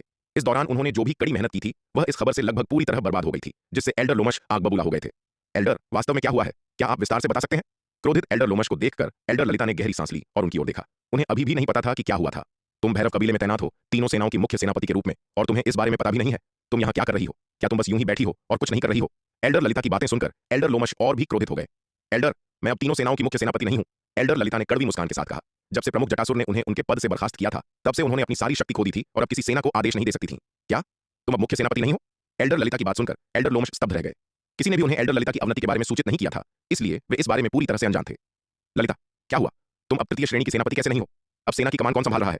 एक लंबे ठहराव के बाद एल्डर लोमश ने एल्डर ललिता की ओर देखा और पूछा। एल्डर लोमश का प्रश्न सुनकर एल्डर ललिता ने फिर संक्षेप में बताया कि क्या हुआ था। एल्डर ललिता का विवरण सुनने के बाद एल्डर लोमश को अंततः समझ में आया कि क्या हुआ था। ललिता, तुम मूर्ख हो, तुम सेनापति शांतनु को बिना पूछे कैसे मार सकती हो? एल्डर लोमश ने आह भरी। सेनापति शांतनु सेनापति करण के अलावा उनके क्षत कबीले में सबसे उत्कृष्ट सेनापति थे, और एल्डर लोमश सेनापति शांतनु को सेनापति करण की तुलना में बहुत अधिक सम्मान देते थे। यह इसलिए था क्योंकि सेनापति शांतनु शांत और संयमित थे, सेनापति करण के अभिमानी और अहंकारी स्वभाव के विपरीत। एल्डर लोमश का मानना था कि समय के साथ सेनापति शांतनु की उपलब्धियां सेनापति करण को भी पार कर जाएंगी, लेकिन इस होनहार कनिष्ठ को, जिसे वे सबसे ज्यादा प्रिय मानते थे, उनके अपने ही सहयोगी एल्डर ललिता ने मार डाला था, जिससे एल्डर लोमश के मन में भावनाओं का एक जटिल मिश्रण पैदा हो गया था। मुझे नहीं लगा था कि विराट को पता चल जाएगा कि मैं उस पर जासूसी करने के लिए छाया दर्पण का उपयोग कर रही हूं, और वह जानबूझकर मेरे लिए इतना बड़ा जाल बिछाएगा। मुझे लगा कि मैंने जो देखा वह सच था, लेकिन मैंने कभी नहीं सोचा था कि यह सब विराट का एक नाटक था। एल्डर ललिता ने शर्म और अफसोस से भरते हुए कहा। एल्डर ललिता की बातें सुनकर एल्डर लोमश चुप हो गए। यहां तक कि एल्डर ललिता की स्थिति में वह शायद बहुत बेहतर नहीं कर पाते। आखिरकार कौन उम्मीद करेगा कि उन्होंने जो देखा वह दुश्मन द्वारा जानबूझकर बिछाया गया जाल था। एक बार जब आप उस पर विश्वास कर लेते हैं जो आप देखते हैं, तो आप स्वाभाविक रूप से एक पूर्व धारणा बना लेते हैं और सेनापति शांतनु या दूसरों के स्पष्टीकरण नहीं सुनेंगे, क्योंकि एक बार जब कोई पूर्व धारणा बन जाती है तो विभिन्न विचारों को स्वीकार करना मुश्किल होता है। लेकिन भले ही तुम अब मुख्य सेनापति नहीं हो, क्या तुम्हें यहाँ की स्थिति बिल्कुल समझ में नहीं आती? एक लंबी चुप्पी के बाद एल्डर लोमश खुद को पूछने से नहीं रोक सके। जब प्रमुख ने मुझे मेरे पद से हटाया तो मैंने सेना का नियंत्रण खो दिया। वे अब मेरे आदेशों का पालन नहीं करते हैं, एल्डर ललिता ने उदासी से कहा। विराट की योजना में फंसने के बाद वह गुस्से से अंधी हो गई थी और उसने सभी अंधकार दानवों की आत्माओं की खोज करने पर जोर दिया था। इस कार्रवाई ने सभी अंधकार दानवों को नाराज कर दिया था, जिनमें वे भी शामिल थे। वह अब पूरी तरह से लोकप्रिय समर्थन से बाहर थी। न केवल छोटे कबीलों के अंधकार दानव उसे एक दुश्मन के रूप में देखते थे, बल्कि क्षत कबीले के अंधकार दानवों की भी उसके प्रति कोई सद्भावना नहीं थी। अब सेना की कमान कौन संभाल रहा है? एल्डर लोमश ने पूछा। प्रमुख ने नए मुख्य सेनापति के रूप में एल्डर अकाल को नियुक्त किया है, लेकिन एल्डर अकाल अभी भी रास्ते में है, इसलिए एल्डर भद्र अस्थायी रूप से कमान संभाल रहे हैं, एल्डर ललिता ने कहा। चलो मुझे अभी एल्डर भद्र से मिलने ले चलो, एल्डर लोमश ने कहा। वे एल्डर भद्र को ढूंढना चाहते थे और इस बात की तह तक जाना चाहते थे कि ऐसा क्या हुआ था जिसके कारण क्षत कबीले के बारे में पूरे कंटक महाद्वीप में इतनी व्यापक रूप से अफवाहें फैली। तुरंत एल्डर ललिता एल्डर लोमश के दिव्य चेतना अवतार के साथ एल्डर भद्र को खोजने गई। भद्र, कंटक महाद्वीप में जो ये अफवाहें फैल रही हैं उसके पीछे की कहानी क्या है? एल्डर लोमश ने भद्र से पूछा। उनका चेहरा गंभीर था। मुख्य सेनापति के रूप में तुम ऐसी अफवाहों को इतनी आसानी से फैलने की अनुमति कैसे दे सकते हो? एल्डर, उन छोटे कबीलों के प्रमुख अब हमारे क्षत कबीले के आदेशों का पालन नहीं कर रहे हैं। एल्डर भद्र ने कुछ घबराते हुए कहा। उन्होंने अपना स्वयं का गठबंधन बना लिया है, अलग हो गए हैं और अब वे हमारे क्षत कबीले से बंधे नहीं हैं, न ही वे हमारे आदेशों का पालन करते हैं। प्रमुख जटासुर ने एल्डर ललिता को मुख्य सेनापति के पद से हटा दिया था और अब वे सैन्य मामलों में हस्तक्षेप करने के लिए शक्तिहीन थीं। यदि एल्डर ललिता अकेले उनके पास आती तो वे बस उन्हें अनदेखा कर सकते थे, लेकिन एल्डर लोमश के उनके साथ होने के कारण वह इसे पूरी तरह से अनदेखा नहीं कर सकते थे। आखिरकार कड़ाई से देखा जाए तो वह एल्डर लोमश के वंश से थे और उनका बहुत सम्मान करते थे। तुमने क्या कहा? वे क्षत कबीले से अलग हो गए और उन्होंने अपना गठबंधन बना लिया? एल्डर ललिता ने सदमे और गुस्से में चिल्लाते हुए कहा। इतनी महत्वपूर्ण बात के बारे में तुमने पहले क्यों नहीं बताया? जब से प्रमुख जटासुर ने उन्हें बर्खास्त किया था तब से उन्होंने सेना का नियंत्रण पूरी तरह से खो दिया था। भले ही वह भैरव कबीले में रहीं, लेकिन उनके अंधकार दानव अधीनस्थों ने उनके आदेशों का पालन नहीं किया। वह व्यावहारिक रूप से अंधी थीं, बाहर क्या हो रहा था इससे पूरी तरह अनजान थीं। भद्र, तुम सेनापति कैसे बने? एल्डर लोमश गुस्से में दहाड़े। इतना महत्वपूर्ण मामला और एल्डर भद्र ने अपने वरिष्ठों को इसकी सूचना बिल्कुल नहीं दी थी। एल्डर, द्वितीय एल्डर, यह मामला मुझे खुद इसके बारे में अभी पता चला है, एल्डर भद्र ने हकलाते हुए कहा। अंधकार दानवों के ये छोटे कबीले बहुत ही रहस्यमयी हैं। मैंने पहले भी इस मामले की जांच की थी, लेकिन उन्होंने कुछ भी कहने से इनकार कर दिया। जब मैंने पहली बार उन्हें भैरव कबीले से जाते हुए देखा तो मुझे लगा कि वे सुदृढ़ीकरण भेजने के लिए अपने अपने कबीलों में वापस जा रहे हैं, लेकिन कौन जानता था कि वे पहले से ही हमारे क्षत कबीले के नियंत्रण से अलग होने और अपना स्वयं का गठबंधन बनाने की साजिश रच रहे थे। उन्होंने भैरव कबीले को सुदृढ़ीकरण भेजने के लिए अपने कबीलों में वापस जाने के लिए नहीं छोड़ा, बल्कि कंटक महाद्वीप के अन्य छोटे कबीलों के साथ एकजुट होने के लिए छोड़ा, ताकि वे अपने गठबंधन में और कबीलों को भर्ती कर सकें। क्या वे अन्य छोटे कबीलों के साथ एकजुट होने जा रहे हैं अपने गठबंधन में और कबीलों को भर्ती करने के लिए? एल्डर भद्र की बातें सुनकर एल्डर लोमश गुस्से से लगभग बेहोश हो गए। कोई आश्चर्य नहीं कि इन पिछले कुछ दिनों में उन छोटे कबीलों के साथ एकजुट होने की कोशिश करते समय उन्हें बड़ी कठिनाइयों का सामना करना पड़ा। जो मूल रूप से एक सुचारू प्रक्रिया थी, वह अचानक कठिनाइयों से भर गई। जब भी वे उन छोटे कबीलों को शक्ति सिंधु महाद्वीप के खिलाफ लड़ने के लिए अपनी श्रेणी में शामिल होने के लिए आमंत्रित करते तो वे सभी बिना किसी हिचकिचाहट के मना कर देते थे। इसके अलावा यहां तक कि कुछ कबीले जो पहले उनके क्षत कबीले में शामिल होने के लिए सहमत हो गए थे, उन्होंने भी अपना मन बदल लिया था। पता चला कि वे कमीने न केवल पूरे कंटक महाद्वीप में अफवाहें फैला रहे थे, बल्कि सीधे उनका काम भी छीनने की कोशिश कर रहे थे। तुम मुख्य सेनापति के रूप में वास्तव में खड़े रहे और यह सब होते हुए देखते रहे। तुम पूरी तरह से बेकार हो, एल्डर लोमश ने एल्डर भद्र की ओर इशारा करते हुए गुस्से से कांपते हुए कहा। एल्डर लोमश की बातें सुनकर एल्डर भद्र ने अपना सिर झुका लिया और एक शब्द भी बोलने की हिम्मत नहीं की। इस मामले में निश्चित रूप से उनकी ही जिम्मेदारी थी, लेकिन यह पूरी तरह से उनकी गलती नहीं थी। अंधकार दानवों के वे छोटे कबीले अचानक बहुत चालाक हो गए थे और उनकी गोपनीयता बहुत ही त्रुटिहीन थी। उन्होंने एक भी शब्द लीक किए बिना इतनी बड़ी घटना की साजिश रची थी। उन्होंने व्यापक रूप से जांच की थी और केवल पिछले कुछ दिनों में उन्होंने आखिरकार कुछ सुरागों को उजागर किया था। हालांकि जैसे ही वे इसकी रिपोर्ट करने वाले थे, एल्डर लोमश और एल्डर ललिता पहले ही उनसे पूछताछ करने आ गए थे। एल्डर लोमश ने अपने गुस्से को बमुश्किल दबाते हुए कई गहरी सांसें लीं। वे जानते थे कि इस समय एल्डर भद्र को मारने से भी कुछ नहीं बदलेगा। भद्र, ये छोटे कबीले हमेशा से विभाजित और अव्यवस्थित रहे हैं, वे अचानक इतने एकजुट कैसे हो गए? एल्डर लोमश ने एल्डर भद्र को घूरते हुए पूछा। 80 से अधिक छोटे कबीलों को एक गठबंधन में एकजुट करना कोई आसान काम नहीं था। ऐसा करने के लिए किसके पास संसाधन थे? मेरी राय में यह नव सरोवर कबीले के प्रमुख रौद्री के बिना मुमकिन नहीं है। एल्डर ललिता अचानक बोल पड़ी। प्रमुख रौद्री? एल्डर लोमश आश्चर्यचकित हो गए और पूछा। प्रमुख रौद्री को इतना सक्षम क्या बनाता है कि इतने सारे छोटे कबीले उनके सामने झुकते हैं और उनके आदेशों का पालन करते हैं? एल्डर, प्रमुख रौद्री कोई साधारण व्यक्ति नहीं है। मेरी वर्तमान दुर्दशा का कम से कम आधा कारण वही है, इसलिए हमें उसे कम नहीं समझना चाहिए, एल्डर ललिता ने कहा। क्या तुम्हारी वर्तमान स्थिति भी प्रमुख रौद्री से संबंधित है? तुम्हारा क्या मतलब है? एल्डर ललिता की बातें सुनकर एल्डर लोमश और भी उत्सुक हो गए। एल्डर, आप शायद ये नहीं जानते। इसके बाद एल्डर ललिता ने परिषद भवन में जो घटनाएं घटी थीं उन्हें सुनाया और अंत में कहा, वैसे भी यह प्रमुख रौद्री जैसा दिखता है, उससे कहीं अधिक जटिल है। हम सबने उसे गलत समझा। यह तथ्य कि वह एक प्रतिष्ठित षष्ठम विपत्ति लोक की विशेषज्ञ और क्षत कबीले की द्वितीय एल्डर इतने छोटे कबीले के प्रमुख से हार गई थीं, एल्डर ललिता पर एक गहरी छाप छोड़ गया और वे स्वाभाविक रूप से प्रमुख रौद्री को कम नहीं आंकेंगी। हालांकि एल्डर ललिता जो नहीं जानती थीं वह यह था कि उन्हें प्रमुख रौद्री ने नहीं हराया था। शुरू से अंत तक उन्हें विराट ने हराया था। चाहे वह नाटक हो जो विराट ने छाया दर्पण के माध्यम से उनके सामने किया था, या प्रमुख रौद्री की पहचान में चतुर्थ विपत्ति लोक के अंधकार दानव पुतला अवतार में हेर फेर करके एल्डर ललिता पर हमला, यह विराट ही थे जो सब कुछ नियंत्रित कर रहे थे। अकेले प्रमुख रौद्री के पास ऐसा कुछ करने की क्षमता नहीं थी। तो यह प्रमुख रौद्री वास्तव में एक दुर्जेय व्यक्ति है। एल्डर ललिता का विवरण सुनने के बाद एल्डर लोमश ने गहरी सहमति में सिर हिलाया। एल्डर ललिता को इतना बड़ा झटका देना और 80 से अधिक छोटे कबीलों को एक गठबंधन में एकजुट करना कोई सामान्य उपलब्धि नहीं थी। भद्र, क्या प्रमुख रौद्री वास्तव में इसके पीछे है? हालांकि एल्डर लोमश ने एल्डर ललिता की अटकलों को सुना था, लेकिन उन्होंने पुष्टि के लिए अंततः एल्डर भद्र की ओर रुख किया। वास्तव में द्वितीय एल्डर, आपकी दूरदर्शिता अलौकिक है। प्रमुख रौद्री वास्तव में इसके पीछे है। वह अब उस गठबंधन का नेता है, एल्डर भद्र ने उत्तर दिया।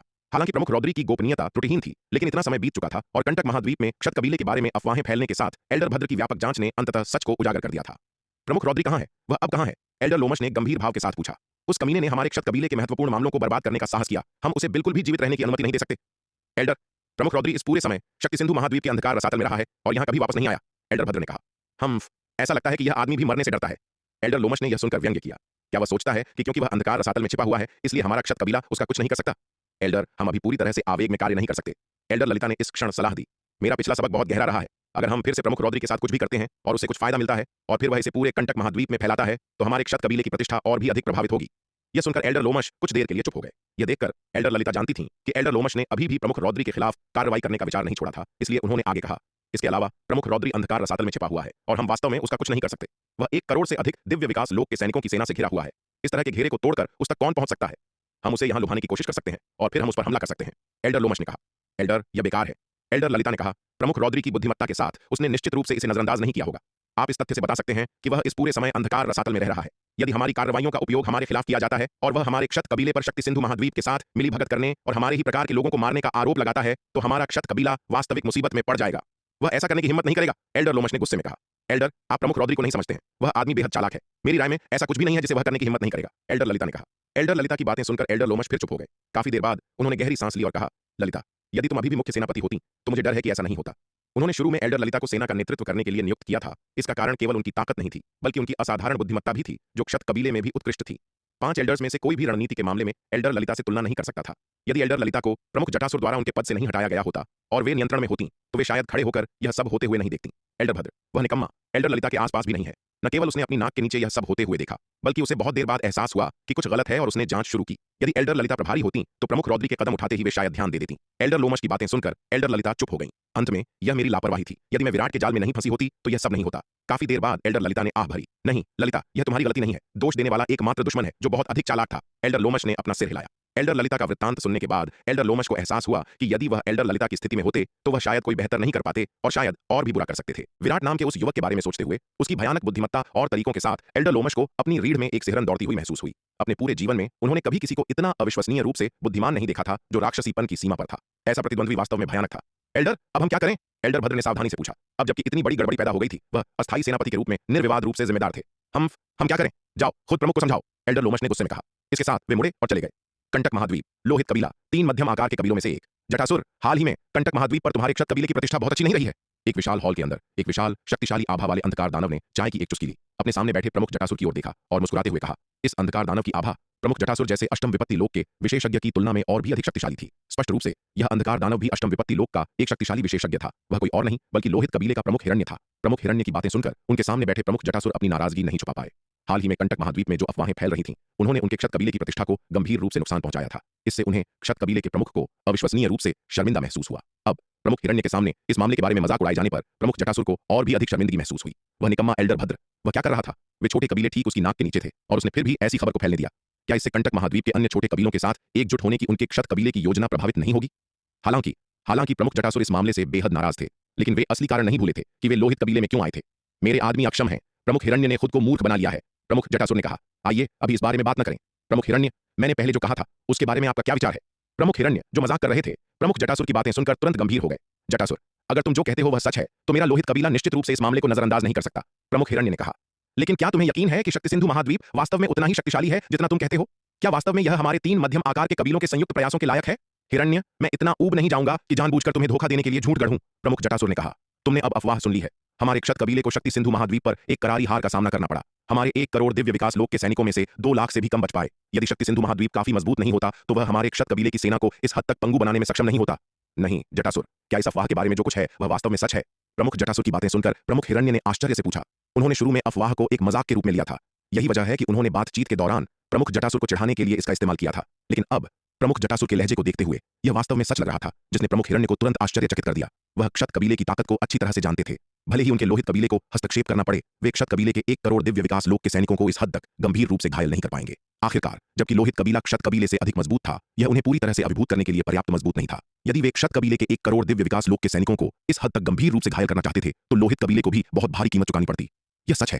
प्रमुख जटासुर ने इससे इनकार नहीं किया। सिर हिलाते हुए उन्होंने कहा, इसके अलावा उस लड़ाई में यह केवल हमारे क्षत कबीले के 1 करोड़ दिव्य विकास लोक के सैनिक नहीं थे, 1.5 करोड़ सैनिकों के साथ 80 से अधिक छोटे कबीले भी थे। इसका मतलब है कि हमारे अंधकार दानव वंश ने कुल 2.5 करोड़ दिव्य विकास लोक के सैनिकों को लामबंद किया। फिर भी हम शक्ति सिंधु महाद्वीप द्वारा एक ही लड़ाई में हार गए। इसके अलावा हमारे क्षत कबीले के 1 करोड़ दिव्य विकास लोक के सैनिक गंभीर रूप से घायल हो गए, जिनमें 2 लाख से भी कम बच पाए। हालांकि यह उनके क्षत कबीले के लिए एक बहुत बड़ा अपमान था। प्रमुख जटासुर आमतौर पर दूसरे मध्यम आकार के कबीले के अष्टम विपत्ति लोक के विशेषज्ञ के साथ ऐसा अपमान साझा नहीं करते, लेकिन अब यह खबर पूरे कंटक महाद्वीप में फैल गई थी और इसे छिपाने का कोई मतलब नहीं था। इसलिए प्रमुख जटासुर ने बस स्पष्ट होने का फैसला किया।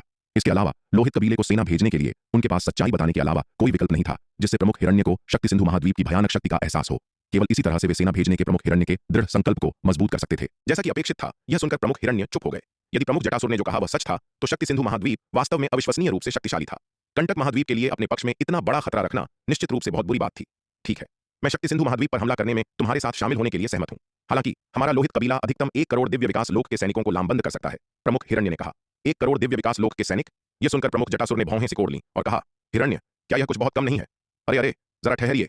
अगर आप इस कहानी को पूरा बिना कट और दमदार आवाज में सुनना चाहते हैं तो अभी प्ले स्टोर पर जाइए, मिनी एफएम ऐप डाउनलोड करें और कहानी की दुनिया में खो जाए, जहां हर एपिसोड में है सस्पेंस, रोमांच और पूरा मजा। अभी डाउनलोड करें और सुनने का मजा कई गुना बढ़ा दें। तुम ललिता, हम छोटे कबीलों को कुछ नहीं समझती, हम पर अपनी मर्जी से हमला करती हो और मार डालती हो, और अब तुम चाहती हो कि हम शांत हो जाएं। क्या तुम सच में खुद को हमारे अंधकार दानव वंश की महारानी समझती हो? ललिता, तुम्हारा क्षत कबीला बहुत ही अहंकारी, तो निस्संदेह शक्ति सिंधु महाद्वीप अविश्वसनीय रूप से शक्तिशाली था। अपने पास इतने बड़े खतरे को पनपने देना कंटक महाद्वीप के लिए निश्चित रूप से बहुत बुरी बात थी। ठीक है, मैं शक्ति सिंधु महाद्वीप पर हमला करने में तुम्हारा साथ देने के लिए सहमत हूं। हालांकि हमारा लोहित कबीला अधिकतम 1 करोड़ दिव्य विकास लोक की सेना ही जुटा सकता है, प्रमुख हिरण्य ने कहा। 1 करोड़ दिव्य विकास लोक की सेना?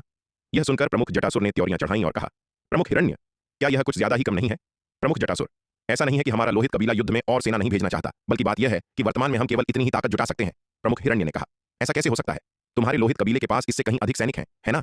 प्रमुख जटासुर ने संदेह से पूछा। यहां तक कि उनके क्षत कबीले के पास 5 करोड़ दिव्य विकास लोक के विशेषज्ञों की सेना थी। लोहित कबीला तो उनके क्षत कबीले से भी अधिक शक्तिशाली था, तो फिर वे केवल 1 करोड़ दिव्य विकास लोक के विशेषज्ञों को ही कैसे जुटा सकते थे? प्रमुख जटासुर, तुम दसियों हजार वर्षों से एकांतवास में हो, तुम्हें शायद बाहर के हालात का पता नहीं है, प्रमुख हिरण्य ने कहा। अभी हमारा तिमिर मंडल और दक्षिणी स्वर्ग मंडल भयंकर युद्ध में उलझे हुए हैं। तिमिर मंडल के अधिकांश मध्यम आकार के कबीलों ने अपनी सेनाओं को मोर्चे पर तैनात कर दिया है। हमारा लोहित कबीला भी इसका अपवाद नहीं है। वर्तमान में हमारे लोहित कबीले की कम से कम आधी सेना मोर्चे पर दक्षिणी स्वर्ग मंडल की मानव सेना के खिलाफ लड़ रही है। मैं लोहित कबीले के सभी संसाधनों को शक्ति सिंधु महाद्वीप पर नहीं लगा सकता, इसलिए 1 करोड़ दिव्य विकास लोक की सेना जुटाना मूल रूप से उस शक्ति की सीमा है जिसे हमारा लोहित कबीला जुटा सकता है। मैं समझ गया, प्रमुख जटासुर ने कुछ हद तक स्थिति को समझते हुए कहा। यह सिर्फ हमारा लोहित कबीला नहीं है, कपाल कबीले का भी यही हाल है, प्रमुख हिरण्य ने अपनी बात जारी रखी। इसके अलावा कपाल कबीले के प्रमुख क्षितिज व्यक्तिगत रूप से युद्ध में भाग लेने के लिए मोर्चे पर गए हैं। यदि तुम कपाल कबीले से भी सेना भेजने के लिए कहना चाहते हो तो मुझे डर है कि वे भी बहुत अधिक सैनिक नहीं जुटा पाएंगे। उनके पास शायद हमारे लोहित कबीले से बस थोड़े से ही अधिक सैनिक होंगे। प्रमुख हिरण्य, तो फिर हमारे और दक्षिणी स्वर्ग मंडल के बीच हुई लड़ाई में कौन जीता और कौन हारा? यह सुनकर प्रमुख जटासुर ने जल्दी से पूछा। खैर, यह मिला जुला परिणाम रहा है, प्रमुख हिरण्य ने कुछ पल सोचने के बाद कहा। हालांकि कुल मिलाकर हमारे अंधकार दानव वंश का पलड़ा भारी है। इंसानों ने जीत से ज्यादा हार का सामना किया है, लेकिन उनके मजबूत बचाव के कारण हमारी अंधकार दानव सेना के लिए मानव सेना की रक्षा पंक्ति को पूरी तरह से भेदना आसान नहीं है। हाँ, यह अच्छा है, यह बहुत अच्छा है। यह सुनकर प्रमुख जटासुर ने राहत की सांस ली और जोर से हंसे। यह देखकर प्रमुख हिरण्य ने उनकी ओर कुछ निशब्द होकर देखा और कहा, प्रमुख जटासुर, मुझे लगा कि तुम्हें हमारे अंधकार दानव वंश पर विश्वास नहीं है। हम अंधकार दानव प्राचीन काल से लेकर आज तक मानव जाति से लड़ते आ रहे हैं। हर लड़ाई में हमने अंधकार दानवों ने ही अंततः जीत हासिल की है। भले ही इंसान संयोग से 1 या 2 लड़ाइयां जीत भी लें, तो भी यह इंसानों के लिए भारी नुकसान के साथ एक खोखली जीत ही होगी। हाँ, बिल्कुल, प्रमुख जटासुर ने जल्दी से हंसते हुए कहा। दरअसल वह अभी भी शक्ति सिंधु महाद्वीप के हाथों मिली हार के सदमे में थे। उनके क्षत कबीले को शक्ति सिंधु महाद्वीप पर एक अभूतपूर्व और विनाशकारी हार का सामना करना पड़ा था, जिसने प्रमुख जटासुर के मन पर एक गहरा मनोवैज्ञानिक घाव छोड़ दिया था।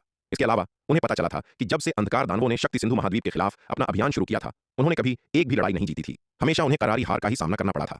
इससे भी बुरी बात यह थी कि जब उनके क्षत कबीले की सेना शक्ति सिंधु महाद्वीप की सेना के खिलाफ लड़ी, तो वे पूरी तरह से समान आकार की शक्ति सिंधु महाद्वीप की सेना द्वारा नष्ट कर दिए गए थे। कुछ समय से प्रमुख जटासुर शक्ति सिंधु महाद्वीप की सेना की दुर्जेय युद्ध शक्ति के विचारों में पूरी तरह से डूबे हुए थे। इसलिए जब उन्होंने तिमिर मंडल की अंधकार दानव सेना के दक्षिणी स्वर्ग मंडल की मानव सेना से टकराने की खबर सुनी, तो वे स्वाभाविक रूप से अंधकार दानवों के लिए चिंतित हो गए। अब प्रमुख हिरण्य के याद दिलाने पर उन्हें एहसास हुआ कि मानव सेना युद्ध शक्ति के मामले में हमेशा अंधकार दानवों से हीन रही है। अंधकार दानव सेना अक्सर 10 या यहां तक कि 100 मानव सेनाओं के खिलाफ लड़ती थी। यहां तक कि अपने से 10 गुना बड़ी मानव सेना के खिलाफ भी अंधकार दानव सेना आमतौर पर विजयी होकर उभरती थी। वैसे यह शक्ति सिंधु महाद्वीप अचानक कहां से आ गया? मैंने पहले कभी इसका नाम भी नहीं सुना था, प्रमुख हिरण्य ने कहा। उनकी हैसियत और शक्ति वाले किसी व्यक्ति के लिए शक्ति सिंधु महाद्वीप जैसी छोटी सी जगह पूरी तरह से महत्वहीन थी और उन्होंने कभी इस पर ध्यान नहीं दिया था। इसलिए जब प्रमुख जटासुर ने शक्ति सिंधु महाद्वीप का उल्लेख किया, तो प्रमुख हिरण्य लंबे समय तक दंग रह गए, यह सोचते हुए कि आखिर यह शक्ति सिंधु महाद्वीप क्या है। जब तक प्रमुख जटासुर ने शक्ति सिंधु महाद्वीप के स्थान को स्पष्ट नहीं किया, तब तक प्रमुख हिरण्य को यह एहसास नहीं हुआ कि यह कोई शक्तिशाली जगह नहीं है, बल्कि दक्षिणी स्वर्ग मंडल के पूर्वी नक्षत्र क्षेत्र के दक्षिण पूर्वी कोने में केवल एक दूरस्थ और साधारण सा छोटा महाद्वीप है। दक्षिणी स्वर्ग मंडल में 1,08,000 महाद्वीप और अनगिनत तारे हैं। इन 1,08,000 महाद्वीपों में शक्ति सिंधु महाद्वीप का स्थान काफी नीचे है। अपनी हैसियत और ताकत को देखते हुए वे इतने दूरस्थ, बंजर और कमजोर महाद्वीप की परवाह भी नहीं करेंगे। मुझे भी नहीं पता कि क्या हुआ, प्रमुख जटासुर ने अपना सिर हिलाते हुए कहा। सच कहूं तो मैंने पहले कभी इतनी छोटी जगह के बारे में नहीं सुना था। हमारा क्षत कबीला भी यह जाने बिना ही इस युद्ध में घसीट लिया गया कि आखिर चल क्या रहा है। जब मैं पहली बार एकांतवास से बाहर आया, तो महा एल्डर लोमश और एल्डर ललिता ने मुझे बताया कि हमारे क्षत कबीले ने 1 करोड़ अमर स्तर के काश्तकारों की सेना भेजी थी, लेकिन वे हार गए और उन्हें शक्ति सिंधु महाद्वीप पर भारी नुकसान उठाना पड़ा। मैं बहुत देर तक स्तब्ध रहा। मुझे याद ही नहीं आ रहा था कि यह शक्ति सिंधु महाद्वीप क्या था। प्रमुख जटासुर, क्या तुम्हें लगता है कि यह शक्ति सिंधु महाद्वीप मानव जाति द्वारा बिछाया गया कोई जाल हो सकता है जो जानबूझकर हमें इसमें फंसा रहा है? प्रमुख हिरण्य ने कुछ पल विचार करने के बाद कहा। शुरू में मुझे भी यह संदेह था। मैं सोच रहा था कि कहीं यह पूर्वी नक्षत्र महाद्वीप के 5 महान संप्रदायों का हस्तक्षेप तो नहीं है, लेकिन बाद में आगे की जांच के बाद मैंने पाया कि ऐसा नहीं था। यह शक्ति सिंधु महाद्वीप के इंसान ही थे जो खुद बड़े हुए थे। वास्तव में अगर यह शक्ति सिंधु महाद्वीप में 5 महान संप्रदायों द्वारा बिछाया गया जाल होता तो वह बेहतर होता। हम 5 महान संप्रदायों की सेनाओं की ताकत को बहुत अच्छी तरह से जानते हैं, लेकिन मुख्य बात यह है कि ये 5 महान संप्रदायों द्वारा भेजी गई सेनाएं नहीं हैं, और यही सबसे भयानक बात है। इसके अलावा एल्डर ललिता के अनुसार शक्ति सिंधु महाद्वीप की सेना 5 महान संप्रदायों की सेनाओं से कहीं अधिक मजबूत है। प्रमुख जटासुर ने कहा, अगर वास्तव में ऐसा है तो शक्ति सिंधु महाद्वीप को यूं ही नहीं छोड़ा जा सकता। प्रमुख हिरण्य ने गंभीर भाव से कहा, चलो हम एक साथ कपाल कबीले के पास चलते हैं और उन्हें भी सेना भेजने के लिए कहते हैं। प्रमुख हिरण्य के शब्द सुनकर प्रमुख जटासुर अवाक रह गए। प्रमुख हिरण्य, तुम भी मेरे साथ कपाल कबीले जा रहे हो? प्रमुख जटासुर, यदि शक्ति सिंधु महाद्वीप वास्तव में वैसा ही है जैसा तुम कहते हो तो यह मामला अब केवल तुम्हारे क्षत कबीले का नहीं बल्कि पूरे कंटक महाद्वीप का है। प्रमुख हिरण्य ने गंभीरता से कहा, हम किसी भी कीमत पर इतने बड़े छिपे हुए खतरे को वास्तव में बढ़ने और हमारे कंटक महाद्वीप के लिए एक बड़ा खतरा बनने की अनुमति नहीं दे सकते। बहुत बढ़िया। प्रमुख हिरण्य की बात सुनकर प्रमुख जटासुर बहुत खुश हुए। अपना निर्णय लेने के बाद प्रमुख हिरण्य ने संकोच नहीं किया। उन्होंने लोहित कबीले के द्वितीय एल्डर निदेश को 1 करोड़ दिव्य विकास लोक की सेना का नेतृत्व करने का आदेश दिया। इस सेना में 3000 प्रथम विपत्ति लोक के योद्धा, 700 द्वितीय विपत्ति लोक के योद्धा, 200 तृतीय विपत्ति लोक के योद्धा, 60 चतुर्थ विपत्ति लोक के योद्धा, 10 पंचम विपत्ति लोक के योद्धा और 2 षष्ठम विपत्ति लोक के अंधकार दानव वंश के विशेषज्ञ शामिल थे। वे लोहित कबीले के स्थानिक जादुई खजाने को लेकर भैरव कबीले की ओर प्रस्थान करने वाले थे। आदेश जारी करने के बाद प्रमुख हिरण्य और प्रमुख जटासुर तुरंत एक साथ कपाल कबीले गए ताकि वे उन्हें सेना भेजने के लिए मना सकें। शक्ति सिंधु महाद्वीप। इस दिन जब विराट साधना कर रहे थे, शार्दूल अचानक बाहर से दौड़ता हुआ आया। बॉस, बूढ़े दुष्यंत चतुर्थ विपत्ति लोक में प्रवेश करने वाले हैं, क्या आप चलकर देखना चाहते हैं? शार्दूल दौड़कर विराट के पास आया और चापलूसी भरे भाव से पूछा। एल्डर दुष्यंत अब उसका छोटा भाई था और वह एल्डर दुष्यंत की सफलता को लेकर बहुत चिंतित था। इसलिए जब उसने एल्डर दुष्यंत को चतुर्थ विपत्ति लोक में प्रवेश करते देखा तो वह तुरंत विराट को सूचित करने के लिए दौड़ पड़ा। एल्डर दुष्यंत भी चतुर्थ विपत्ति लोक में प्रवेश करने वाले हैं? शार्दूल की बात सुनकर विराट अवाक रह गए। फिर वह खड़े हुए और बोले, चलो चलकर देखते हैं। फिर वे दोनों शून्य समाधि महाद्वीप पर स्थित बैंगनी तलवार संप्रदाय में गए। इस समय एल्डर दुष्यंत की ईश्वरीय विपत्ति पहले ही शुरू हो चुकी थी। आसमान से एक के बाद एक आकाशीय बिजली गिरी और एल्डर दुष्यंत के शरीर पर भयंकर रूप से प्रहार करने लगी। बैंगनी तलवार संप्रदाय के आसपास का क्षेत्र अब लोगों से खचाखच भरा हुआ था। हालांकि शक्ति सिंधु महाद्वीप पर महाविपत्ति लोक में प्रवेश करना अब बहुत आम बात हो गई थी और शक्ति सिंधु महाद्वीप के योद्धा ईश्वरीय विपत्ति के अभ्यस्त हो चुके थे। फिर भी चतुर्थ विपत्ति लोक में प्रवेश करने वाले लोग अभी भी अल्पसंख्यक थे। इसलिए जब एल्डर दुष्यंत के चतुर्थ विपत्ति लोक में प्रवेश करने की खबर फैली तो बहुत से लोग मौके पर पहुंच गए। 26 आकाशीय बिजलियां पहले ही गिर चुकी हैं। बूढ़े दुष्यंत वास्तव में अद्भुत हैं। एल्डर रोहन ने बैंगनी तलवार संप्रदाय के मुख्य शिखर पर खड़ी आकृति को देखा और आश्चर्य से बोले, बिना नहीं रह सके।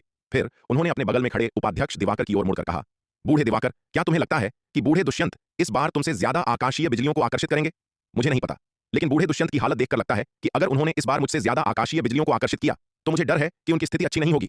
उपाध्यक्ष दिवाकर ने कहा, जब उन्होंने स्वयं चतुर्थ विपत्ति लोक में प्रवेश किया था तो उन्होंने 29 आकाशीय बिजलियों का सामना किया था और उन्होंने 26वीं आकाशीय बिजली का सामना बहुत आसानी से किया था। लेकिन दूसरी ओर एल्डर दुष्यंत 26वीं आकाशीय बिजली के बाद ही तनाव के लक्षण दिखाने लगे थे। बूम! जब वे दोनों बात कर रहे थे, बैंगनी तलवार संप्रदाय के ऊपर स्थित विपत्ति के बादलों ने 27वीं आकाशीय बिजली गिरा दी थी। इस भयानक आकाशीय बिजली का सामना करते हुए एल्डर दुष्यंत ने लापरवाह होने की हिम्मत नहीं की। उन्होंने बलपूर्वक अपने पंचम विपत्ति दिव्य अस्त्र के साथ बिजली का सामना किया, एक गगनभेदी गर्जना के साथ। हालांकि एल्डर दुष्यंत ने अंततः बिजली को तितर-बितर कर दिया, फिर भी वह गंभीर रूप से घायल हो गए थे। बिना किसी हिचकिचाहट के एल्डर दुष्यंत ने तुरंत द्वितीय विपत्ति स्तर की नवजीवन संजीवनी गोली निकाली और उसे निगल लिया। गोली खाने के बाद उनके घाव दिखाई देने वाली गति से तेजी से भरने लगे। कुछ ही सांसों में उनके घाव पूरी तरह से ठीक हो गए। हालांकि जुबैदा द्वारा बनाई गई नवजीवन संजीवनी गोली वर्तमान में केवल द्वितीय विपत्ति स्तर की थी, लेकिन इसका प्रभाव अत्यंत शक्तिशाली था। यह न केवल तृतीय विपत्ति लोक के योद्धाओं की चोटों के इलाज में अविश्वसनीय रूप से प्रभावी थी, बल्कि इसका एल्डर दुष्यंत जैसे चतुर्थ विपत्ति लोक के विशेषज्ञों पर भी बहुत मजबूत उपचार प्रभाव था। वास्तव में जुबैदा द्वारा बनाई गई नवजीवन संजीवनी गोली बहुत अधिक शक्तिशाली थी, जो अपने स्तर के अपेक्षित प्रभाव से कहीं अधिक थी। यह आंशिक रूप से उन अविश्वसनीय रूप से दुर्लभ और अद्भुत सामग्रियों के कारण था जिनका उपयोग जुबैदा ने किया था, जिनमें से कई प्राचीन महाद्वीप के दुर्लभ खजाने थे। दूसरा, जुबैदा का अपना कीमिया कौशल असाधारण रूप से उच्च था। उनके द्वारा बनाई गई द्वितीय विपत्ति स्तर की गोली ने साधारण कीमियागरों द्वारा बनाई गई चतुर्थ विपत्ति या यहां तक कि पंचम विपत्ति स्तर की गोलियों की तुलना में अधिक आकाशीय बिजलियों का सामना किया था। बॉस, बूढ़े दुष्यंत की हालत थोड़ी खराब लग रही है। इस क्षण शार्दूल ने एल्डर दुष्यंत की स्थिति को देखा और कुछ चिंता के साथ यह कहे बिना नहीं रह सका। हालांकि नवजीवन संजीवनी गोली लेने के बाद एल्डर दुष्यंत के घाव तेजी से भर गए थे, लेकिन जब उन्होंने 27वीं आकाशीय बिजली का सामना किया था तो उन्हें इतना संघर्ष करना पड़ा था। अगर 2 और बिजलियां गिरती तो शायद वह इसे सहन नहीं कर पाते। सब ठीक है, एल्डर दुष्यंत के लिए इस विपत्ति से बचना मुश्किल हो सकता है, लेकिन फिर भी उनके पार पाने की बहुत अधिक संभावना है। विराट ने बैंगनी तलवार संप्रदाय के मुख्य शिखर पर खड़े एल्डर दुष्यंत की आकृति को देखते हुए कुछ पल सोचकर कहा। हालांकि एल्डर दुष्यंत 27वीं आकाशीय बिजली का विरोध करते समय कुछ अस्त व्यस्त दिख रहे थे, फिर भी उनके पास वह पंचम विपत्ति दिव्य अस्त्र था जो विराट ने उन्हें दिया था। नवजीवन संजीवनी गोली जैसी चमत्कारी उपचार गोली, सच्ची ऊर्जा को तेजी से बहाल करने के लिए पुनः शक्ति गोली और पंचम विपत्ति दिव्य अस्त्र जैसे उच्च स्तरीय जादुई हथियार के साथ एल्डर दुष्यंत की नींव का मतलब था कि उन्हें विपत्ति से बचने में थोड़ी परेशानी होनी चाहिए। बूम! जैसे ही विराट बोल रहे थे, 28वीं आकाशीय बिजली आकाश में विपत्ति के बादलों से नीचे उतरी और एल्डर दुष्यंत की ओर भयंकर रूप से प्रहार किया। यह देखकर एल्डर दुष्यंत ने लापरवाह होने की हिम्मत नहीं की और आकाशीय बिजली का डटकर सामना करने के लिए अपनी पूरी ताकत लगा दी। एक गगनभेदी गर्जना के साथ 2 भयानक ताकतें आपस में टकरा गईं और एल्डर दुष्यंत के हाथ में मौजूद पंचम विपत्ति दिव्य अस्त्र वास्तव में उनके हाथ से छिटक गया। हालांकि 28वीं आकाशीय बिजली, जो उनके पूरी ताकत वाले हमले से अपनी अधिकांश शक्ति खो चुकी थी, फिर भी उन्हें मारने में सफल रही और एल्डर दुष्यंत को जमीन पर गिरा दिया। 28वीं बिजली के बाद आकाश में विपत्ति के बादल अंततः धीरे-धीरे छंटने लगे।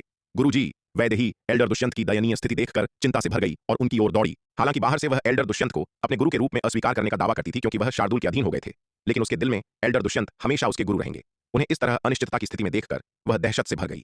इस क्षण एल्डर दुष्यंत खून से लथपथ थे। उनका पूरा शरीर जलकर काला हो गया था और वह जमीन पर गतिहीन पड़े थे। यह स्पष्ट नहीं था कि वह अभी भी जीवित थे या नहीं। गुरुजी, गुरुजी, क्या हुआ? मुझे डराइए मत। वैदेही दौड़कर आई और एल्डर दुष्यंत की हालत देखकर वह नीचे बैठ गई और उन्हें झकझोरा। उसकी आंखों में आंसू आ गए। हा हा हा, शिष्या, घबराओ मत, तुम्हारे गुरुजी अभी मरे नहीं हैं। जैसे ही वैदेही चिंता, घबराहट और दुख से भर गई थी, एल्डर दुष्यंत ने अचानक अपना सिर उठाया और जोर से हंसे। शिष्या, क्या तुम अभी बहुत घबरा रही थी? एल्डर दुष्यंत उठ बैठे, वैदेही की ओर देखा और एक चंचल मुस्कान के साथ पूछा। अपने लिए वैदेही की चिंता देखकर एल्डर दुष्यंत स्वाभाविक रूप से बहुत खुश और भावुक महसूस कर रहे थे। उन्होंने अपनी शिष्या को यूं ही लाड प्यार नहीं किया था। हालांकि वह आमतौर पर उनके प्रति सख्त और उग्र रहती थी, लेकिन हकीकत में यह लड़की अभी भी उनकी बहुत परवाह करती थी।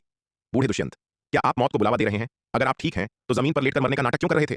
एल्डर दुष्यंत की बात सुनकर वैदेही खुश थी कि वे अभी भी जीवित हैं, लेकिन वह यह सोचकर नाराज हुए बिना नहीं रह सकी कि वे उसे धोखा देने के लिए अपनी मौत का नाटक कर रहे थे। यह कहते हुए उसने एल्डर दुष्यंत को जोर से धक्का दिया।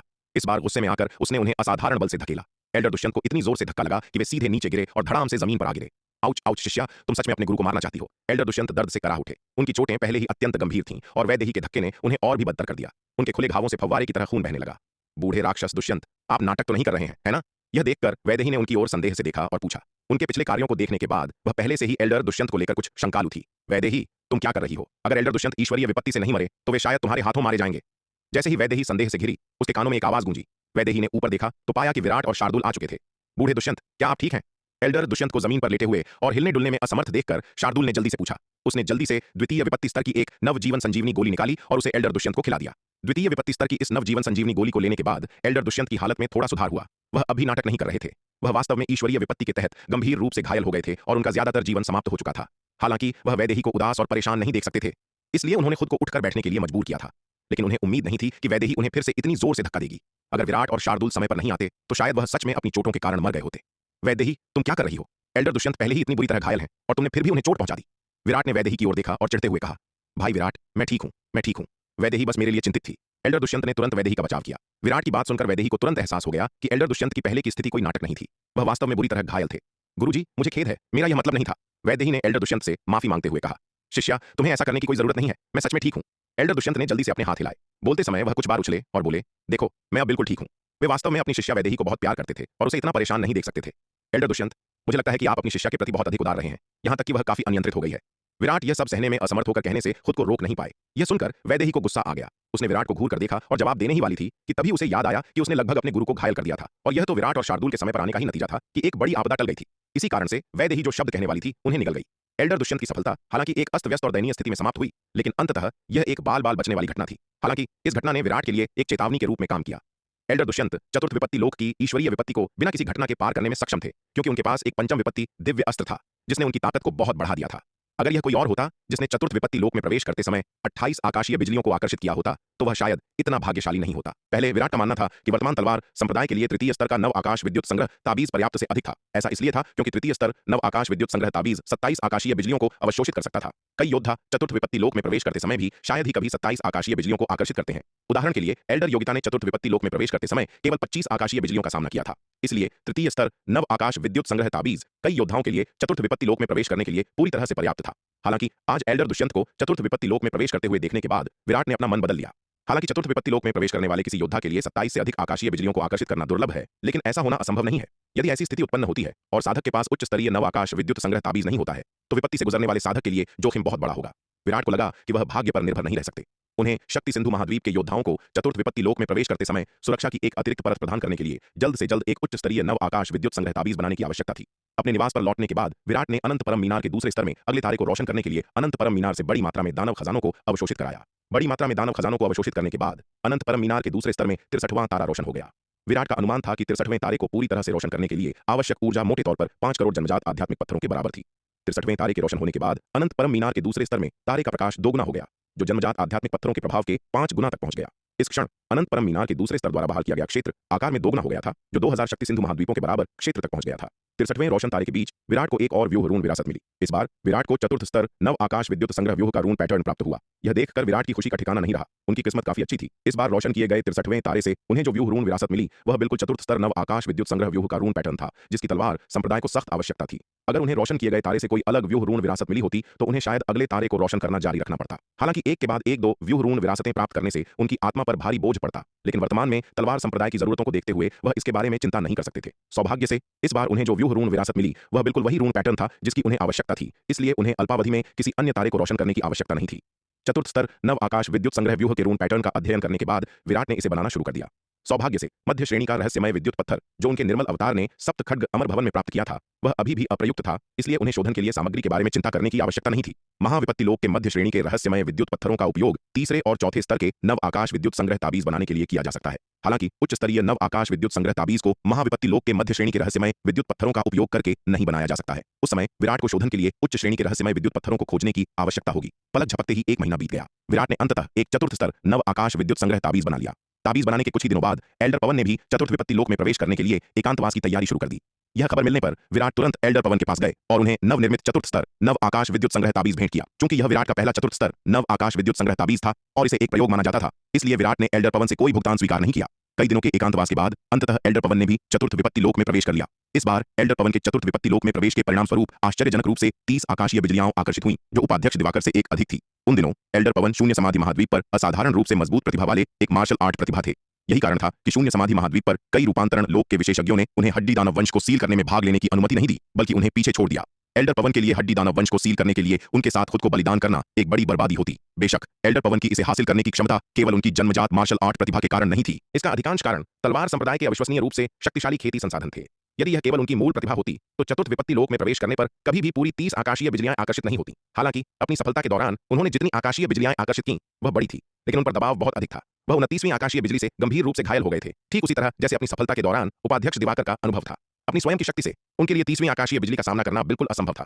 इसलिए अंत में एल्डर पवन के पास अपने दांत पीसने और विराट द्वारा दिए गए चतुर्थ स्तर नव आकाश विद्युत संग्रह ताबीज का उपयोग करने के अलावा कोई विकल्प नहीं था। इस प्रकार उन्होंने इस विपत्ति को सुरक्षित रूप से पार कर लिया। यह दृश्य देखकर एल्डर पवन, एल्डर शेखर और शून्य समाधि महाद्वीप के अन्य योद्धाओं के साथ साथ विराट भी एक लंबे समय तक रहने वाले डर को महसूस किए बिना नहीं रह सके।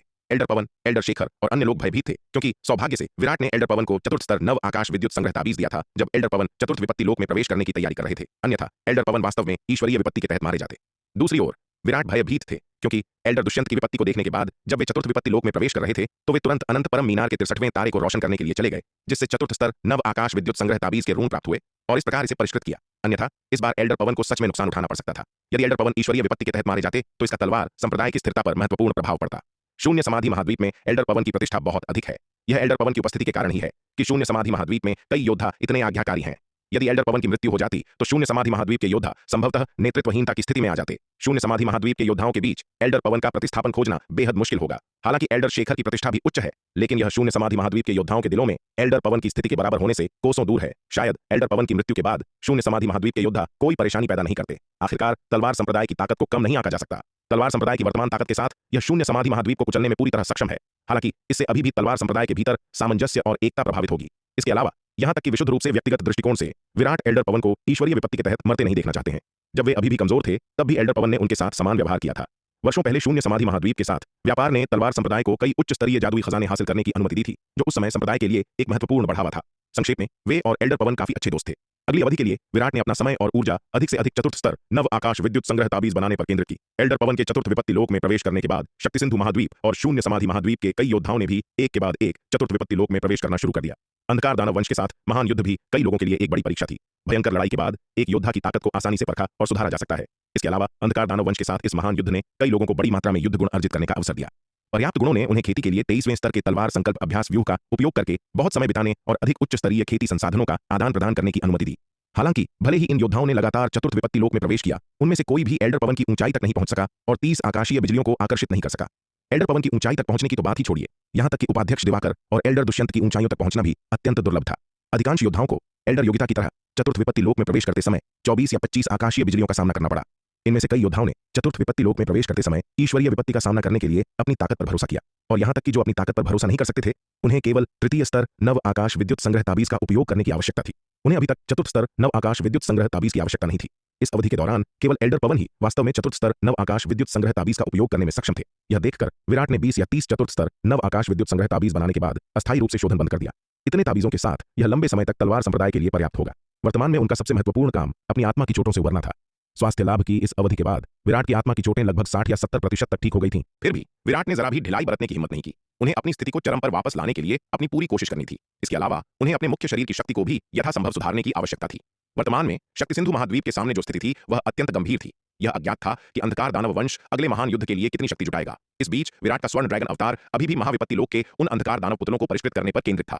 यदि महाविपत्ति लोक के इतने सारे अंधकार दानव वंश के सदस्यों के शवों को पुतलों में परिष्कृत किया गया तो यह तलवार संप्रदाय की ताकत को बहुत बढ़ा देगा। अरे अरे, जरा ठहरिए। अगर आप इस कहानी को पूरा बिना कट और दमदार आवाज में सुनना चाहते हैं तो अभी प्ले स्टोर पर जाए, मिनी एफएम ऐप डाउनलोड करें और कहानी की दुनिया में खो जाए, जहां हर एपिसोड में है सस्पेंस, रोमांच और पूरा मजा। अभी डाउनलोड करें और सुनने का मजा कई गुना बढ़ा दें। श्वेत हिम महाद्वीप। श्वेत हिम संप्रदाय एक निश्चित पर्वत शिखर पर अचानक एक गड़गड़ाहट के साथ एक भव्य हॉल से एक शक्तिशाली आभा प्रस्फुटित हुई। ठीक उसके बाद आकाश और पृथ्वी ने प्रतिक्रिया दी और घने काले बादल श्वेत हिम संप्रदाय के ऊपर तेजी से इकट्ठा होने लगे। अंततः ये बादल तीव्रता से घूमे विपत्ति के बादल का निर्माण करते हुए इस आश्चर्यजनक हंगामे ने श्वेत हिम संप्रदाय में हर किसी को तुरंत सतर्क कर दिया। पुनीत के पर्वत शिखर पर साधना कर रहे श्वेत वस्त्रधारी विराट भी चौंक गए। क्या वह पर्वत शिखर है जहां ज्ञानेश रहता है? श्वेत वस्त्रधारी विराट अपने निवास से बाहर निकले और उस दिशा में देखा। उन्होंने देखा कि जहां विपत्ति के बादल इकट्ठा हो रहे थे उसके ऊपर का आकाश वास्तव में वही पर्वत शिखर था जहां श्वेत हिम संप्रदाय के 5 मुख्य शिष्यों में से एक ज्ञानेश रहता था। ऐसा लग रहा था कि ज्ञानेश ने चतुर्थ विपत्ति लोक में प्रवेश कर लिया था। युवा मास्टर विराट।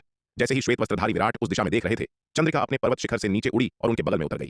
चंद्रिका के उड़कर आने के बाद पुनीत, जिग्नेश, गगन, गार्गी और अन्य भी दौड़कर वहां आ गए। पूर्वी नक्षत्र महाद्वीप पर तेजस पर्वत की अपनी यात्रा के बाद श्वेत हिम संप्रदाय के इन योद्धाओं ने पहले ही श्वेत वस्त्रधारी विराट के इर्द गिर्द एक छोटा समूह बना लिया था। यहां तक कि अभिमानी और अक्खड़ चंद्रिका भी श्वेत वस्त्रधारी विराट के नेतृत्व का पालन करती थी। ज्ञानेश के चतुर्थ विपत्ति लोक में प्रवेश करने के हंगामे ने न केवल श्वेत वस्त्रधारी विराट और चंद्रिका को सचेत किया, बल्कि श्वेत हिम संप्रदाय के उच्च पदस्थ सदस्यों जैसे कि संप्रदाय के प्रमुख चंद्रकांत, महाबुजुर्ग ज्ञानेंद्र और द्वितीय एल्डर मीनाक्षी को भी सतर्क कर दिया, जो यह देखने के लिए दौड़ पड़े कि क्या हो रहा था। महाबुजुर्ग ज्ञानेंद्र ने पर्वत शिखर के ऊपर के दृश्य को देखा। उनके हाथ कसकर भींच गए। बल के कारण उनके हाथों के पिछले हिस्से की नसें उभर आई थीं, जो दिखा रहा था कि वह कितने घबराए हुए थे। ज्ञानेश उनका पुत्र था और उन्होंने ज्ञानेश के चतुर्थ विपत्ति लोक में प्रवेश के लिए पर्याप्त खजाने तैयार करने के लिए पूरे पंचरंग संप्रदाय का सफाया तक कर दिया था। उस महान युद्ध में वह अंततः पंचरंग संप्रदाय के प्रमुख लक्ष्मण राज के आत्मविनाश से गंभीर रूप से घायल हो गए थे। हालांकि उन्होंने पंचरंग संप्रदाय से बड़ी मात्रा में खजाने और संसाधन प्राप्त किए, लेकिन उन्हें इसकी भारी कीमत भी चुकानी पड़ी। उस लड़ाई में उन्हें जो चोटें आईं वे अभी तक पूरी तरह से ठीक नहीं हुई हैं।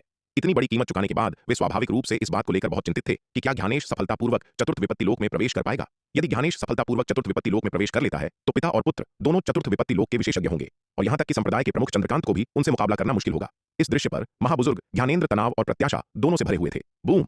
कुछ देर तक मंडराने के बाद आकाश में ईश्वरीय विपत्ति अंततः नीचे उतरी, जो पर्वत शिखर पर खड़े ज्ञानेश की ओर प्रहार कर रही थी। आकाश में विपत्ति के बादलों से एक के बाद एक बिजली कड़की। अंत में आकाश में विपत्ति के बादलों से कुल 21 आकाशीय बिजलियां नीचे उतरी। जब 21वीं आकाशीय बिजली गिरी तो ज्ञानेश पर प्रहार हुआ और वह सीधे पर्वत शिखर में धंस गया। वह जिस पहाड़ पर था वह भी भयानक बिजली से कट गया था, जिससे शेष आधे हिस्से में एक विशाल गड्ढा बन गया। ज्ञानेश पूरी तरह से उस गड्ढे में फंस गया था। 21वीं बिजली गिरने के बाद आकाश में विपत्ति के बादल अंततः धीरे धीरे छंटने लगे। यह देखकर महाबुजुर्ग ज्ञानेंद्र ने घबराकर चिल्लाया, ज्ञानेश! वह ज्ञानेश की हालत देखने के लिए तुरंत घटनास्थल की ओर उड़ चले। जैसे ही वे पर्वत शिखर पर पहुंचे, एक खून से लथपथ हाथ विशाल गड्ढे से उभरा और ज्ञानेश, जो पूरी तरह से काला पड़ गया था, गड्ढे के तल से बाहर रेंगता हुआ आया। हा हा हा, पिताजी, मैंने अंततः सफलतापूर्वक चतुर्थ विपत्ति लोक में प्रवेश कर लिया है। महाबुजुर्ग ज्ञानेंद्र को उड़कर आते देख ज्ञानेश ने अपना सिर उठाया और विजयी रूप से हंसा। उसने आखिरकार उस चतुर्थ विपत्ति लोक में प्रवेश कर लिया था जिसके लिए वह तरस रहा था। इसके अलावा जब उसने चतुर्थ विपत्ति लोक में प्रवेश किया तो उसने 21 आकाशीय बिजलियों का भी सामना किया, जो कौशल द्वारा चतुर्थ विपत्ति लोक में प्रवेश करते समय की तुलना में एक अधिक थी। यह ध्यान दिया जाना चाहिए कि चंद्रकांत ने भी चतुर्थ विपत्ति लोक में प्रवेश करते समय केवल 21 आकाशीय बिजलियों का सामना किया था। दूसरे शब्दों में उनकी उपलब्धि श्वेत हिम संप्रदाय के प्रमुख चंद्रकांत से किसी भी तरह से कम नहीं थी। इसने ज्ञानेश को परमानंद और अपार गर्व दोनों से भर दिया। हा हा हा, मेरा बेटा वास्तव में अद्भुत है, मेरा बेटा वास्तव में अद्भुत है। यह देखकर कि ज्ञानेश अभी भी जीवित है, महाबुजुर्ग ज्ञानेंद्र भी बहुत खुश हुए और जोर से हंसने से खुद को रोक नहीं पाए। ज्ञानेश के चतुर्थ विपत्ति लोक में प्रवेश के साथ उस समय से पिता और पुत्र के एक साथ काम करने से पूरे श्वेत हिम महाद्वीप में कोई प्रतिद्वंद्वी नहीं था। यहां तक कि चंद्रकांत भी अब उनका मुकाबला नहीं कर सकते थे। श्वेत हिम संप्रदाय के मुख्य शिखर पर चंद्रकांत ने उस दृश्य को उदासीन भाव से देखा। ज्ञानेश का चतुर्थ विपत्ति लोक में प्रवेश और वह भी 21 आकाशीय बिजलियों का सामना करके वास्तव में उनके लिए एक बहुत बड़ी चुनौती थी। ऐसा लग रहा था कि महाबुजुर्ग ज्ञानेंद्र और उनका पुत्र लंबे समय तक शांत नहीं रहेंगे और जल्द ही उनके लिए परेशानी खड़ी करेंगे। पुनीत के पर्वत शिखर पर चंद्रिका ने वह दृश्य देखा और कुछ पल के लिए शांत हो गई। वह महाबुजुर्ग ज्ञानेंद्र और उनके पुत्र के चरित्र और महत्वाकांक्षा को बहुत अच्छी तरह जानती थी। ज्ञानेश के चतुर्थ विपत्ति लोक में प्रवेश करने से पहले महाबुजुर्ग ज्ञानेंद्र अभी भी महत्वाकांक्षी थे।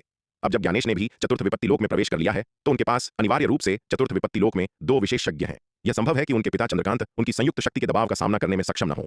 सभी लोग, आज से मैं भी चतुर्थ विपत्ति लोक में प्रवेश करने के लिए एकांतवास में जाऊंगी। मुझे नहीं पता कि मैं आप सभी को फिर से देख पाऊंगी या नहीं। चंद्रिका कुछ पल के लिए चुप रही, फिर श्वेत वस्त्रधारी विराट, पुनीत, गगन और गार्गी की ओर देखा और मुस्कुराते हुए कहा, अपने पिता चंद्रकांत पर दबाव कम करने के लिए चंद्रिका ने चतुर्थ विपत्ति लोक में प्रवेश करने का प्रयास करने के लिए आज अपना एकांतवास शुरू करने का फैसला किया। हालांकि वह विपत्ति से सफलतापूर्वक बचने की अपनी संभावनाओं के बारे में पूरी तरह आश्वस्त नहीं थी। आखिरकार महाविपत्ति लोक में योद्धाओं के लिए प्रत्येक सफलता मृत्यु के करीब का अनुभव प्रस्तुत करती है। कोई भी विपत्ति पर काबू पाने में 100% सफलता दर की गारंटी नहीं दे सकता है। सुश्री चंद्रिका, क्या आप भी चतुर्थ विपत्ति लोक में प्रवेश करने का प्रयास शुरू कर रही हैं? श्वेत वस्त्रधारी विराट यह सुनकर थोड़ा अवाक रह गए और उसकी ओर देखते हुए पूछा, सच में? उन्हें लगा कि चंद्रिका की तैयारी में अभी भी कुछ कमी है। अगर वह अपने कौशल को और निखार सके तो उसकी उपलब्धियां और भी बड़ी होंगी। हाँ, चंद्रिका ने सिर हिलाया और कहा, ज्ञानेश ने पहले ही चतुर्थ विपत्ति लोक में प्रवेश कर लिया है। मैं बहुत लंबा इंतजार नहीं कर सकती। सुश्री चंद्रिका, वास्तव में आपको इतनी जल्दी करने की कोई आवश्यकता नहीं है। श्वेत वस्त्रधारी विराट खुद को कहने से नहीं रोक सके। हाँ, वरिष्ठ बहन चंद्रिका, आप इतनी जल्दी में क्यों हैं? जब भाई विराट यहाँ हैं तो क्या गलत हो सकता है? पुनीत भी उसे अपनी सलाह देने से खुद को नहीं रोक सका। मैं युवा मास्टर विराट और कनिष्ठ भाई पुनीत की दया की सराहना करती हूँ, चंद्रिका ने मुस्कुराते हुए उत्तर दिया। लेकिन श्वेत हिम संप्रदाय के 5 मुख्य शिष्यों में से एक और संप्रदाय प्रमुख की बेटी के रूप में मैं बहुत कमजोर नहीं दिख सकती। हालांकि वह श्वेत वस्त्रधारी विराट की शक्ति पर भरोसा कर सकती थी और महाबुजुर्ग ज्ञानेंद्र और उनके बेटे से पूरी तरह निडर हो सकती थी। आखिरकार श्वेत वस्त्रधारी विराट तो महारक्तिम किला के कुंवर जयेश जैसे मार्शल आर्ट प्रतिभा से भी नहीं डरते थे, तो महाबुजुर्ग ज्ञानेंद्र और उनके बेटे की तो बात ही क्या है। यह अंततः श्वेत हिम संप्रदाय का एक आंतरिक मामला था और दूसरों को आलोचना का कारण देने से बचने के लिए चंद्रिका ने इसे स्वयं हल करना पसंद किया। आखिरकार यदि उनके पिता को श्वेत हिम संप्रदाय के एक सम्मानित संप्रदाय प्रमुख के रूप में आंतरिक मुद्दों को हल करने के लिए बाहरी लोगों पर निर्भर रहना पड़ा तो यह उनकी प्रतिष्ठा के लिए एक बड़ा झटका होगा। भले ही श्वेत वस्त्रधारी विराट की मदद से महाबुजुर्ग ज्ञानेंद्र और उनके पुत्र ज्ञानेश को अंततः दबा दिया गया हो, लेकिन व्यापक स्वीकृति प्राप्त करना मुश्किल होगा। यदि सुश्री चंद्रिका वास्तव में निकट भविष्य में चतुर्थ विपत्ति लोक में प्रवेश करना चाहती हैं तो मेरे पास एक गोली और एक ताबीज है जो मैं आपको देना चाहूंगा। चंद्रिका की बात सुनकर श्वेत वस्त्रधारी विराट ने पल भर सोचा और कहा, आखिरकार चंद्रिका एक दोस्त थी जिसने तेजस पर्वत पर उनके साथ अपनी जान जोखिम में डाली थी। तेजस पर्वत की घटनाओं के बाद विराट चंद्रिका को एक सच्चा दोस्त मानते थे और स्वाभाविक रूप से चुपचाप खड़े होकर उसे जोखिम उठाते नहीं देख सकते थे। उन्होंने चंद्रिका को जो गोली दी वह तलवार संप्रदाय की एक द्वितीय विपत्ति गोली थी और ताबीज एक तृतीय स्तर नव आकाश विद्युत संग्रह ताबीज था।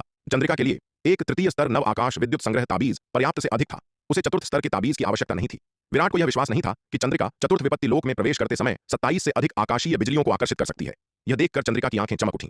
तेजस पर्वत की अपनी यात्रा के बाद से उसने पहले ही विराट के पास मौजूद चीजों की चमत्कारी शक्ति को देख लिया था। नवजीवन संजीवनी गोली जिसने उनकी चोटों को ठीक कर दिया था अविश्वसनीय रूप से प्रभावी थी, जिसे उसने पहले कभी देखा या सुना नहीं था। तो यह विनम्र महिला युवा मास्टर विराट को अग्रिम धन्यवाद देती है। चंद्रिका ने श्वेत वस्त्रधारी विराट के साथ कोई औपचारिकता नहीं दिखाई। स्वाभाविक रूप से द्वितीय विपत्ति गोली और तृतीय स्तर नव आकाश विद्युत संग्रह ताबीज को स्वीकार करते हुए मुस्कुराते हुए कहा, यदि यह विनम्र महिला सफलतापूर्वक ईश्वरीय विपत्ति से पार पा लेती है तो मैं निश्चित रूप से युवा मास्टर विराट से विवाह करके उनके महान उपकार को चुकाऊंगी। चंद्रिका की बातें सुनकर श्वेत वस्त्रधारी विराट का चेहरा सख्त हो गया।